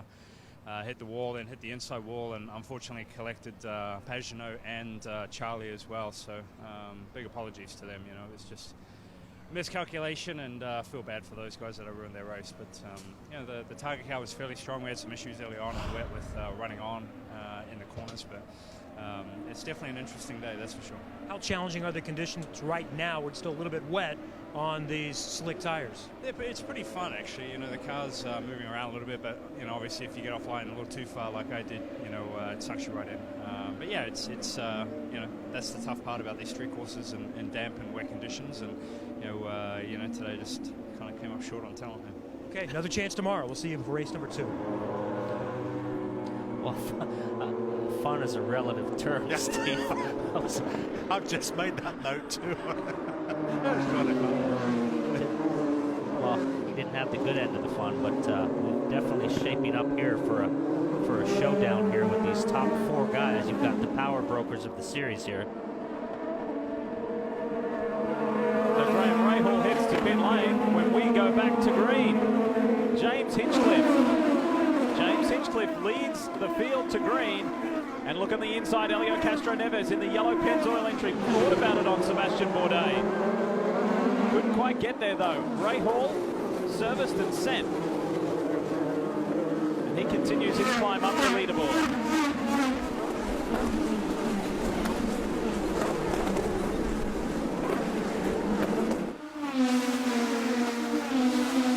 Sebastian looks very strong right now. He's held his own on the restart. He held off Castro Neves. And now that his tires are getting a little bit warm, he's drawing up to the back of Hinchcliffe. And I think as soon as the next couple laps, he's going to try to strike. This is the race. This is the moment that Sebastian Bourdais has been waiting for. He's been there. He's been close on occasions this year. But could this be the point where the momentum swings back his way and he puts together as he lights it up? Very slippery there. Really lights it up out of turn 9. He's trying to get right onto the back of the transmission of Hinchcliffe, and by doing that, just put the power down a little bit too fast. And now you can see the gaps opened up as a result of these tiny little errors. All of a sudden you find yourself a 10th or 2 tenths down, but he's working his way back again onto the back of Hinchcliffe's car. Ryan Hunter-Reay, Justin Wilson. You're talking about 4th and 5th there. Jack Hawksworth in the background as well. What a moment for this young man. You know, I've spoken to him earlier in the weekend and he just said, you know what, I've had flashes of brilliance, I've had those good opportunities, but now I've got to convert those opportunities into a proper finish and really get some good championship points. Young? And we talked about a couple of cars making pit stops. One of those was Ryan Briscoe. What they had done is they put on wet tires. Remember, when you went to brake, it was raining a bit here on pit road. They decided, let's roll the dice in case it keeps raining. We'll be the only car on wets. It didn't work. He had to come back into pit road, put on the slick, so now he's chasing from the back. Yeah, but if it had have kept on raining, that's the way strategy works out, isn't it? When you throw the dice, it is a gamble, but sometimes it works, sometimes it does not work. And how about Marco Andretti? He gets the Patience Award after being black flagged and penalised earlier, losing a lap. He has now worked his way back onto the lead lap and he's in 7th place, just at the tail of this group. Oh, and that's the key to these street races. For a guy like Graham, who's was starting further back, you might as well give it a shot, roll the dice. If it had worked out, he really could have been in a position to win the race, but you know, right now he's running about where he was, and he'll probably finish inside the top 10 if things go well the rest of the race. Keep going, keep going. You never know what's going to happen further up. And that's the reason why Pagenaud, you know, repairing the car with that damaged wishbone, I think it'd be very easy to retire at that point. I think it's game over, forget it, call it a day. But no, if you can get the car out, get out there, son, and get after it. Always love when you see these younger guys come up against the veterans. So a case in point is Jack Hawksworth and Justin Wilson. And when Hawksworth was a kid, well, pretty much he still is, but when he was a lot younger, Justin Wilson would have been one of his heroes when he was racing in Formula 1, and then when he came to America. And now this is the moment that Hawksworth could have only dreamed of, racing Justin Wilson and perhaps racing his way into a top 5.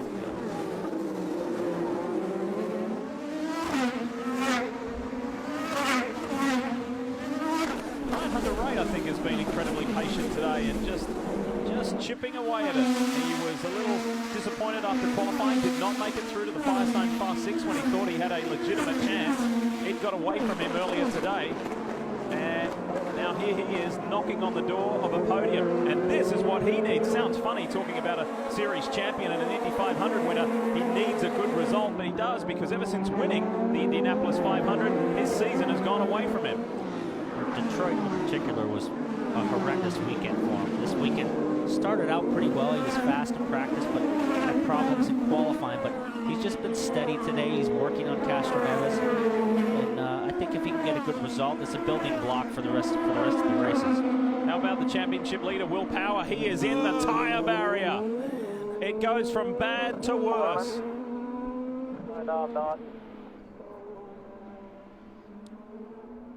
I was about to update you on his position. I wasn't expecting that. Tim Cindric, president of Penske Racing, communicating with his driver. Here's what happened. Just in that little bit of water right there, and he lost it in the rear. It just, you touch that water with the tires, and you're out of control. Same thing with Dixon. He said he got loose under braking when he touched the water. I don't think there's any damage to the car. He'll get going, but you know, he'll probably lose a lap or two getting the car turned around in the right direction and started. So this has been a horrible weekend for Power. Yeah, I was concerned there as we saw the car sliding towards the tyres. Oh, it's going to be the front wishbone, the front suspension, or the rear suspension that gets a hit. But I think he just nudged up against the tyres with the flank of the car, not even enough to damage the radiators. Once he gets going, I think we'll be in good shape. A little bit of damage down here. I mean, most of that's just water damage.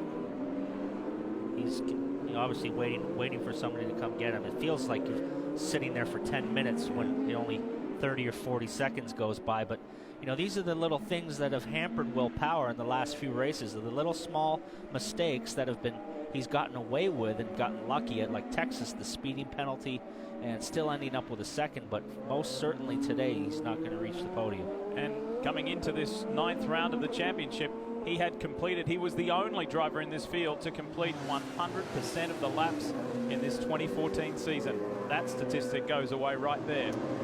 Just chasing the car all weekend and couldn't find the right balance. And after qualifying, Will Power, when we asked him, said, well, I just didn't have the ride underneath me. You know, he just could not get the handling, the suspension set up around here to get it suited for him. Likes a very stiff handling car, but in these conditions, that just wasn't going to work for him. And then down come the rain, and we've been able to get it to work. For James Hinchcliffe, this has been a patchy year, to say the least. 3 DNFs, 3 non-finishes. He had 3 victories last year when he kicked it off on the streets of St. Petersburg, and he would dearly love to return. Who knows, he may have been on his way to victory lane at the top of the podium at Long Beach when he was fighting his teammate Ryan Hunter-Reay before that massive collision. As we see him driving there behind the pace car, sticking his hand out, both hands out of the cockpit to get a little air on the hands. He said before the start of the race that he was concerned about some blistering, had his hands wrapped up. You know, sticking those hands out in the cool air definitely cooled him down a little bit, so preventive maintenance on his behalf.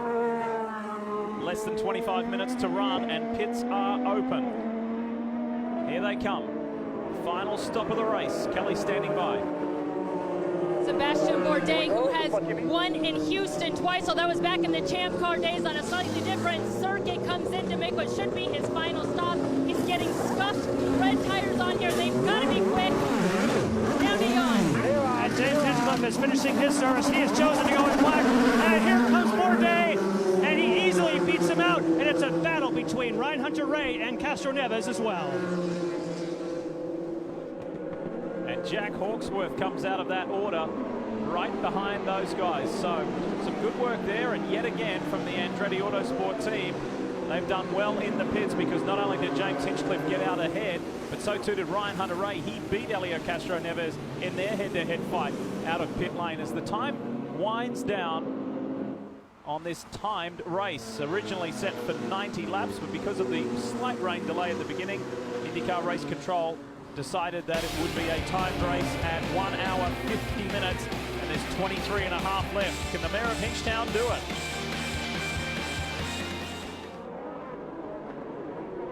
Working our way back to green here on the streets of Houston, Texas, for the Shell Pennzoil Grand Prix of Houston. Just over 21 minutes remaining in this race, the first of 2 this weekend in Houston. Doubleheader weekend. There's another doubleheader left this year. That's on the streets of Toronto. Justin Wilson is your race leader.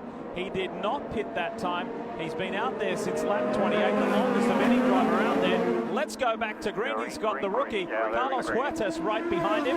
Huertas last pitted on lap 41 as we race lap 61. And Canan goes on the outside of the rookie. Couldn't quite get it done there. He snaps back in front of Montoya, and Munoz goes, and Rahal runs into trouble. Thread the needle there for James Hinchcliffe, but right now with Montoya, we think he is good to go till the end of the race. What he needs to do is just play this cool and and not get too aggressive and knock a wing off and do anything silly, because if he keeps it clean and he can stay ahead of the fastest guy on the track with the Hinchcliffe, if he can just maintain that gap, he's got a good shot at winning coming back to IndyCar racing. Yeah, Canan and Montoya pitted some 12 laps ago and they feel confident to complete these final 20 minutes, not needing to stop again. Yeah, both of those guys pitted last time through, Canan and Montoya on lap 49. But remember, because of the wet conditions and the safety cars, the fuel consumption will improve. The fuel consumption figures will improve, so they will save fuel as a result of that. So it'll be a while those guys, those teams are looking in fine condition. Wilson, though, however, as you said, Lee, last pit was on lap 28. And both Montoya and Canan have a nice buffer of Saavedra, Munoz, Briscoe in between Hinchcliffe. So if those guys can hold Hinchcliffe's progress up, and they can maintain the fuel mileage to get to the end, you might be looking at these two guys being 1-2. Speaking of 1-2, it's a Dale Coyne Racing 1-2 at the moment with Wilson and Huertas up front. But how long will that stay? And how hard is Canan and Montoya going to race? Here's Kevin Lee. This is a remarkable accomplishment and turnaround for Tony Canan, who started on the back of this race in 22nd position. Barry Wanzer said before the race, we're ecstatic for this rain, because that kind of throws out the window whether you have a bad car or not. They suffered through maybe some electrical prevalence in the early going, but he has just persevered, and he is racing with Montoya, and Huertas might be able to make it to the end, but Canan has got a chance to steal one here today. Time since Canan, I don't know what the date is, the last road course he won, but that would be a tremendous victory for Tony Canan if he was able to win on the street course here. And look, even when you have the credentials and the years in the sport like Tony Canan, being a championship winning driver, being an Indy 500 winning driver, switching to a team like Target Chip Ganassi Racing, it wasn't just plug and play. It took some play-in time, you know, for them to get used to him, for him to get used to them. He took over the seat of his great friend Dario Franchitti, and there was a settle-in time. And now they feel like they're all moving in the same direction, the right direction. So this could be a line in the sand for TK, for Tony Canan. A lot of people looking at this halfway point of the season as their personal turnaround points. Well, most certainly, when you step into the seat of a four-time champion like Dario Canan, you know, plenty of times in the paddock we'd all be joking around saying, "Oh, Dario, I wish I had your car. I wish I drove for Chip." Carlos Munoz or Carlos Huertas here in second, putting all kinds of pressure on Justin Wilson, which is surprising. These two Dale Coyne cars right at the front here. Montoya on the inside of Canan, and he makes the chicane. Great move. It was a great move, wasn't it? Wasn't expecting to try that on that lap. That's the old Montoya that I want to see. Yeah, it is. Here comes Sebastian Saavedra into the mix as well. He's ahead of his teammate by a couple of positions, Sebastian Bourdais. Let's have a look at this. Watch the car, fourth in line. Nice move. Winner of 7 Formula One Grand Prix, Juan Pablo Montoya. He told us earlier this weekend that he's finally coming to grips with the current IndyCar. He's finally got his head around it, Robin, and he's looking racy. The best thing about Montoya is he's got his old attitude, like PT said, because when everybody's complaining about how rough the track was yesterday, he goes, rough, it's not rough, it's got character. So it's rough for everybody. Quit complaining and drive, which has always been his attitude. Get on fuel on slot 2, clear by 3. This one's playing out interesting. There's a move down there in turn 2. It's Sebastian Saavedra who pushes his way through Tony Canan. He pitted 1 lap later than Montoya and Canan. So Saavedra theoretically should be good on fuel as well. The youngster who put it on pole at the inaugural Grand Prix of Indianapolis is racing perhaps for a podium. How's this one going to shake out? We've got 16 minutes left to play. Final break before we take you to the checkered flag.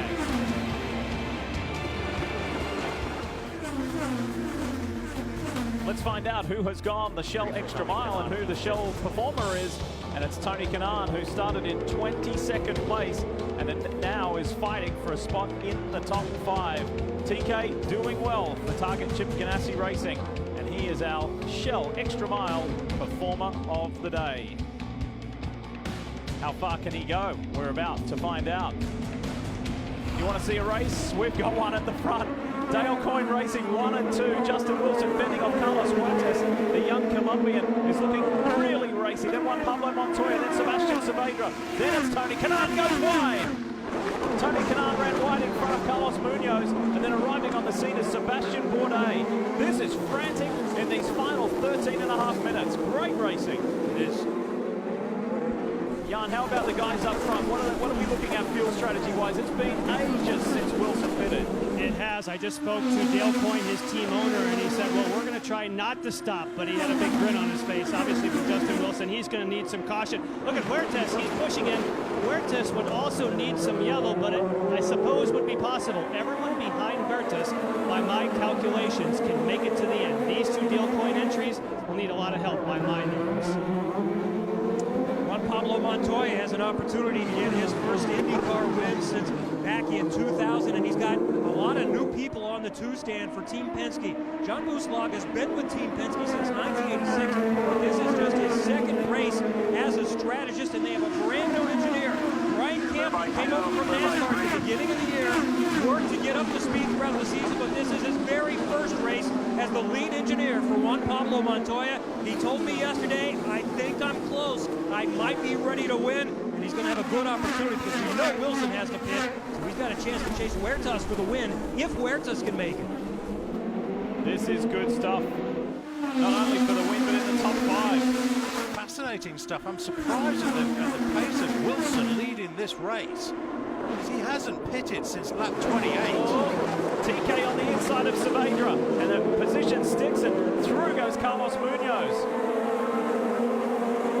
So Wilson's down on fuel. We know that. He has to be, of course, and that's going to make the car significantly lighter. There's the performance advantage. However, on the flip side of that, he's got like 40 laps on those tyres. Yeah, we have an Englishman at the front being pounded by 4 Colombians, hungry Colombians that all want to win. You know, Dale Coyne, he's a dice roller. I think he's rolling the dice on this. Justin Wilson is fantastic at making fuel mileage in a race car. He's been doing this a long time. He has a lot of experience. If there's anybody that can pull this off, it's Justin to make it happen. 11 minutes remaining here in Houston, the first race in this doubleheader weekend. Montoya goes wide. Kanaan senses a chance to pounce. And Kanaan has been pushing it. In the back of the pack is Munoz. Behind him, Saavedra, Bourdais, Briscoe, Rahal, and Hinchcliffe. That's the top 10. Wilson's still pushing hard, and his lap time's still competitive. And again, yes, there's an advantage because the car is significantly lighter than the opposition around him because of the lack of fuel on board. But the tyre life is incredible how Wilson's managing to get this car to work so well. And this is the time where just the smallest little mistake, with all of these guys all so close together, you make a tiny mistake and you could lose 2 or 3 positions. Can they hang on? Is it possible for the Dale Coyne pair to last, or is Juan Pablo Montoya set for a return win?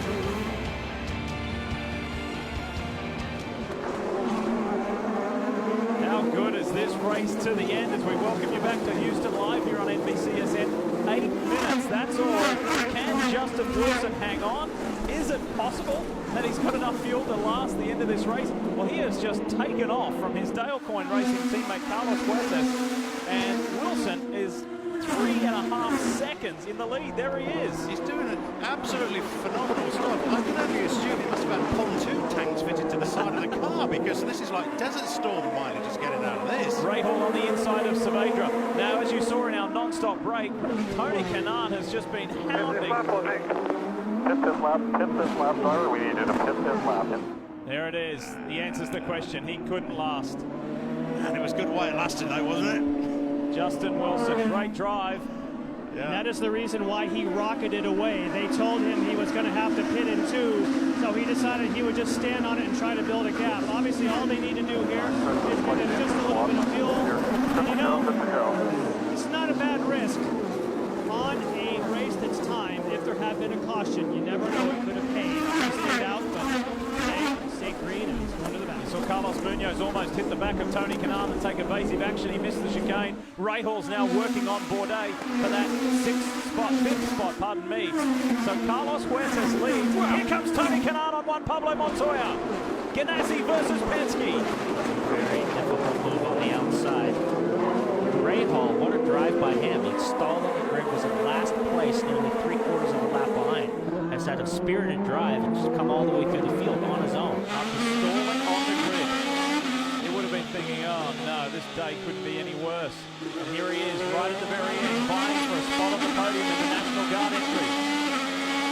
Time running out, minutes ticking away, and we're getting ever so close. This is the first time, incidentally, that Carlos Huertas has led a Verizon IndyCar Series race, and coming into this 9th round of the championship, first, second, and third on laps completed in the series, all 3 Penske drivers. You know who was next on the list? Carlos Huertas. He's had a great year in his rookie year. His rears are going in front of you. I sense Munoz is getting impatient. We'll keep an eye on that Munoz-Canan fight. Can Munoz get on the podium?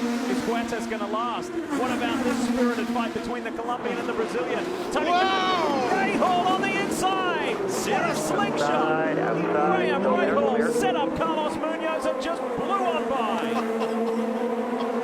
That was sensational. I think that's what Dad likes to see right there. So Rahal from last, from stalled on the only grid got 2 more to use. to 4th, and they're talking about using the push to pass. Rahal looks at it on Canan. He's the fastest car on the track right now. He has 2 more push to passes left. Good job. 5 to go. 5 minutes, that's it. It's a 1-minute lap. We'll have about 4. 1 minute 3 they're lasting. The dying stages of this Grand Prix. Who will fill those podium spots? And can rookie Carlos Huertas just surprise us all? Collision between Briscoe and Saavedra. Canan's got a run on Montoya. Rahal has a run on the both of them. And Rahal's going for it. Go again. Couldn't quite do it. And then Canan has to defend. So Rahal has 1 push to pass left. So too does Canan. Montoya is out. He's used all of his. Full course yellow. Pits are closed. Full course yellow. Yellow for Saavedra, stranded at turn 4. How about that?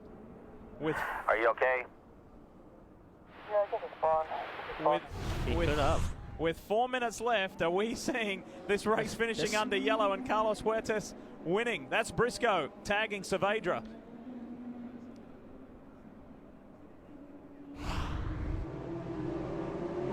How many laps till the end of the race? About 4 laps. About 4 laps. That's the voice of Carlos Huertas. And it is about 4 because as you can see the clock on the top of the screen, that's what we're running to. As Lee was saying earlier on, it is a time race, 3.5 minutes to play. Well, fuel, Steve, is an issue for him. What I would do is I would slow this down as slow as I can get it to go.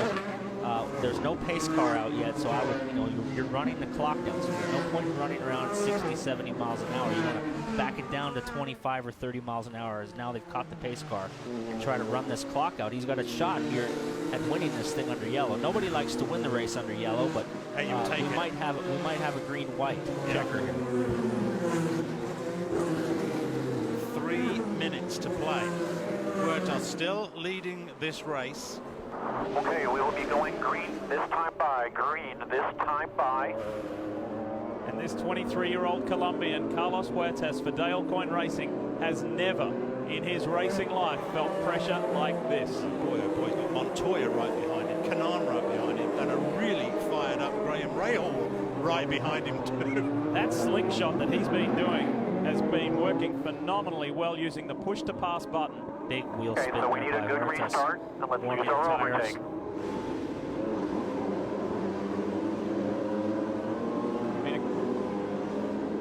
It's been a couple of years since Dale Coyne went to victory lane. 2012, and it was also in Texas.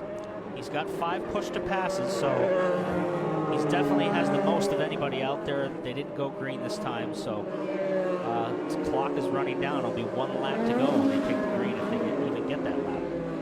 Looks like it's going to be 1 lap of green here. Hold on for this. Start rubbing your hands together. The advantage Huertas has is he has 5 push-to-passes, so he can use it on every straightaway of this last lap, whereas Montoya has none, Canan won, Rahal won. So he definitely has a big advantage. But does he have the fuel to use his push to pass? Does he have the fuel to use it? Yeah. And here he is. Now Munoz, who is sitting further back in 5th, he's been looking incredibly racy and just hassling the likes of Rahal and Canan, particularly Canan before he got overtaken from Rahal. He has 4 push to passes left on this, what would be final lap of this race. He's got to be relatively low on fuel. We know that. Lap 41 for Huertas and lap 49 for Montoya. Green this time by, green this time by. He's a rookie. He's a rookie guy. I mean, we've had a couple of guys now crash in the last corner on the restart. The last thing you want to do is rush into that last corner and have it step out and hit the wall when you have a chance to win the race. Let's be ready was the call, and everybody is ready to pounce. You ride with Graham Rahal. You're looking at Tony Canan. Montoya is up ahead. Is he ready to stand on the podium or even win? Gateway 2000 was JPM's last IndyCar victory. Oh! Rahal! Wow! Rahal has hit Canan coming around the green. And damaged his wing, so that's going to affect him as well on this restart as well. Yeah. Oh my! Oh dear, and yellow waves. And Tony Canan will be in disbelief. Oh well, that was a bit of a messy end. And when the cars surge and weave from side to side, I think Graham Rahal just got caught out. I think he did. I think he did get caught out. But what a break for Carlos Huertas. Carlos Huertas, can you believe that? He must have been thinking, I've got to control this restart, I've got to control it. And now look what's happened. It's fallen into his lap. So surging, this is normal. This is normal coming to a restart. You ready? Just mistimed. Check up. I wouldn't be surprised to see that get some type of a time penalty to dock him a few positions for that. Very odd. And in a strange twist, that's the second time this weekend that Graham Rahal has hit a Ganassi car. Yesterday in practice, he hit Scott Dixon from behind. Also in somewhat of an awkward incident. There is the man, that's Dale Coyne. And Carlos Huertas, his rookie driver, albeit under yellow, will see the checkered flag first. An incredible day in this young Colombian's life. Speed, right? Normal speed, yeah? Just pace car speed, pace car speed. And it's Christmas in June for Dale Coyne. Unbelievable. Remember, Carlos started on the 10th row of this race. He was P90. There you have it. Nice job. Nice job, Carlos. Our first time winner in the Verizon IndyCar Series. And it's a Colombian 1-2 with one Pablo Montoya. Way to go, brother. Stepping back on the podium. How about that? Jan? And Dale, you just had enough time to say great job. You put both your cars out in the front. You took a gamble. For Justin, it didn't work, but boy, did it play for Carlos. Carlos worked out great. You know, Justin needed one more yellow a little bit earlier, and we knew that was going to be close, but we thought Carlos was in a really good spot. The kid's been doing better all year, and he showed sometimes you put a guy in the front, and he can stay in the front. What made you think to take both your cars and take that gamble? I didn't. Well, Carlos, it was pretty easy. It was easy early. We had kind of the strategy. His was set earlier. We set Justin's later. It just seemed like, you know, timed races are tricky. People forget about how to run a timed race, but we did well. And you've been doing this a long time. Congratulations. And we need to update you that Race Control, IndyCar Race Control, has handed down 30-second time penalties to Ryan Briscoe for avoidable contact with Sebastian Saavedra, causing that previous yellow. And then Graham Rahal in the National Guard entry gets a 30-second time penalty. That elevates Carlos Munoz to third. It's a Colombian 1, 2, 3. Wow. A sweep of the podium. Huertas, Montoya, and Munoz. What a day. What a story. Simply incredible. And it's always welcome to have a new winner in the Verizon IndyCar Series. And that new winner is Carlos Huertas for Dale Coyne Racing. Back in Houston for the post-race wrap, and what a story we've got for you. A new winner in Carlos Huertas, a very despondent Tony Canan. There he is. just thinking about what could have been, and will be extremely frustrated with what appeared to be quite an awkward accident. Taken out by Graham Rahal, and Rahal has since been penalised, and it just seems to be Colombia's day. They win in the World Cup over Uruguay, and Carlos Huertas wins his very first Verizon IndyCar Series event. It's time to celebrate. Kelly? And there have been plenty of people on hand to congratulate this rookie on his first ever IndyCar win. One of the first on the scene was his compatriot, Juan Pablo Montoya, who came over to give his congratulations. A big day for your country, first in the World Cup and a 1-2 here. You told me earlier in the season you had no expectations because this deal came together so late. Could you have dreamt you'd be sitting here in victory lane? For sure, it was always possible. The team did a great job, and the races are so long here that you always have a chance to win if you do the right things at the right time. And today was really tough. I was really struggling. I had no pace in the first half of the race, but I remind myself, just stay calm, do what you have to do, and I did that, and the team called it perfectly with the fuel, and yeah, it was a great day. Certainly a strange race, and it was a great strategy call to get you up front. How much pressure were you feeling, especially with a guy like Juan Pablo behind you? He was not a problem. I was just worried about Justin because they said he couldn't make it to the end, and he was defending all the time, and you know, they said he doesn't have any fuel, and then he keeps going faster and faster, so I tried to pass him. He closed the door, and yeah, at the end of the day, it's a victory for the team and for myself. It's great. A fantastic day for Carlos Huertas. Congratulations. 7 different winners from the 9 races thus far. What a day for Carlos Huertas. And the revised results, you see Munoz elevated to the podium in a Colombian sweep here in Houston. More after this.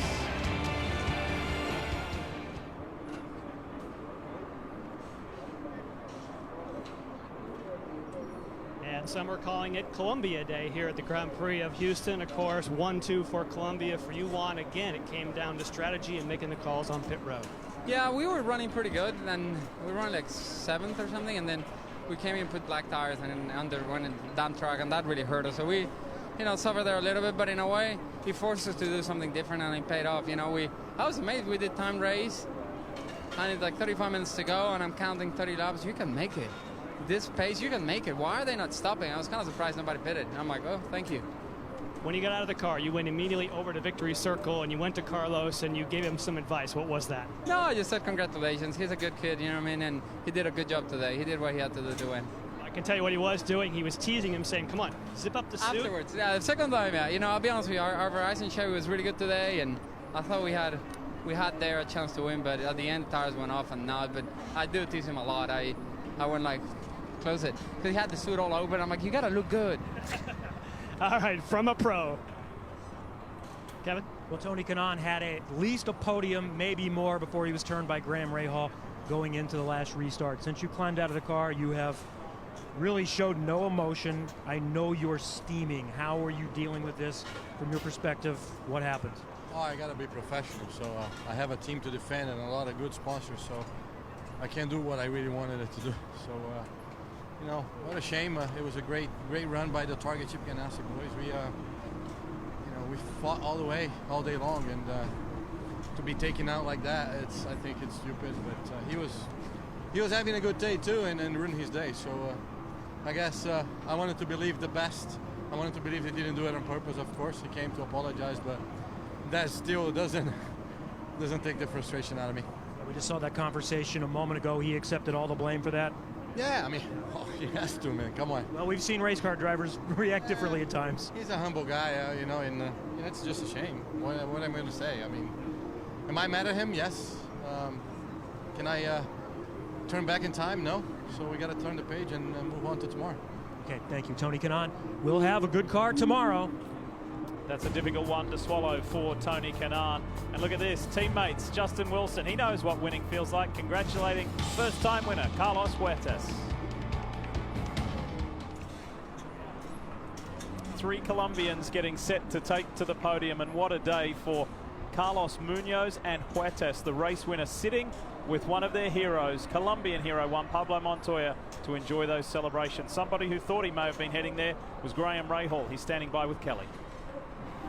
Well, what a roller coaster of a day for you, Graham. From dead last after you stalled on the start, you looked like you were contending for a podium. What happened there at the end, and what did you say to Tony? Well, I mean, obviously I said I'm sorry. You know, it's with the stack up on the restart, I was trying to keep the tires just as dry as I could, and I was just, you know, to the left, and when it stacked up, I just didn't see it at all, and I got into the back of them. Obviously, this has happened about 100 times this year, but it doesn't make it right. I mean, this National Guard car, you know, I said last night that it could win today, and we didn't qualify as well as we thought we could have, but everybody saw there was nobody quicker than us on that racetrack, so what can we do? You know, we have to go back out there tomorrow, try to qualify a little better, run up front. I think if it ended under green, I would have won this race for sure, and I feel confident saying that because I was moving by those guys in a hurry, but shoulda, coulda, woulda. You know, in the end, I made a mistake, and I don't even know where we finished, but that's the way it goes. Well, the good news is you get to go right back at it tomorrow. Thank you, Graham. Thank you. Yes, in the end, he did finish 11th after that 30-second penalty that he and Ryan Briscoe got for late race avoidable contact. And we're only halfway there. And look at this. Will Power came into today with a 39-point lead. He only loses 6. So he maintains position 1. Pablo Montoya rockets up into the top 5. Munoz helps himself there as well. And James Hinchcliffe and Bourdais into the top 10 after very solid days from those guys there as well. Well, we can only say with everything that today gave us, we look forward to tomorrow with a lot of excitement. It's the same, everything the same. Distance, time, and racetrack. And these guys have to do some massive rehydration and debriefing and think about what went right and what went wrong tomorrow. Paul Tracy, quickly, looking forward to it? I'm looking forward to it. Obviously, Power minimized the damage today with Castroneves finishing up 9th. I'm sure Castroneves has to be disappointed. Steve Matchett coming back. See you tomorrow. See you tomorrow, mate. He's excited as well. Hey, motocross, Lucas Oil Pro Motocross is coming up next here on NBCSN. And we will see you at 3 p.m. Eastern for the second half of this doubleheader weekend, the Shell and Pennzoil Grand Prix of Houston. For more information about the Verizon IndyCar Series, head to NBCSports.com. We want to congratulate 23-year-old Colombian Carlos Huertas, a first-time IndyCar winner. Motocross Now, we'll see you tomorrow.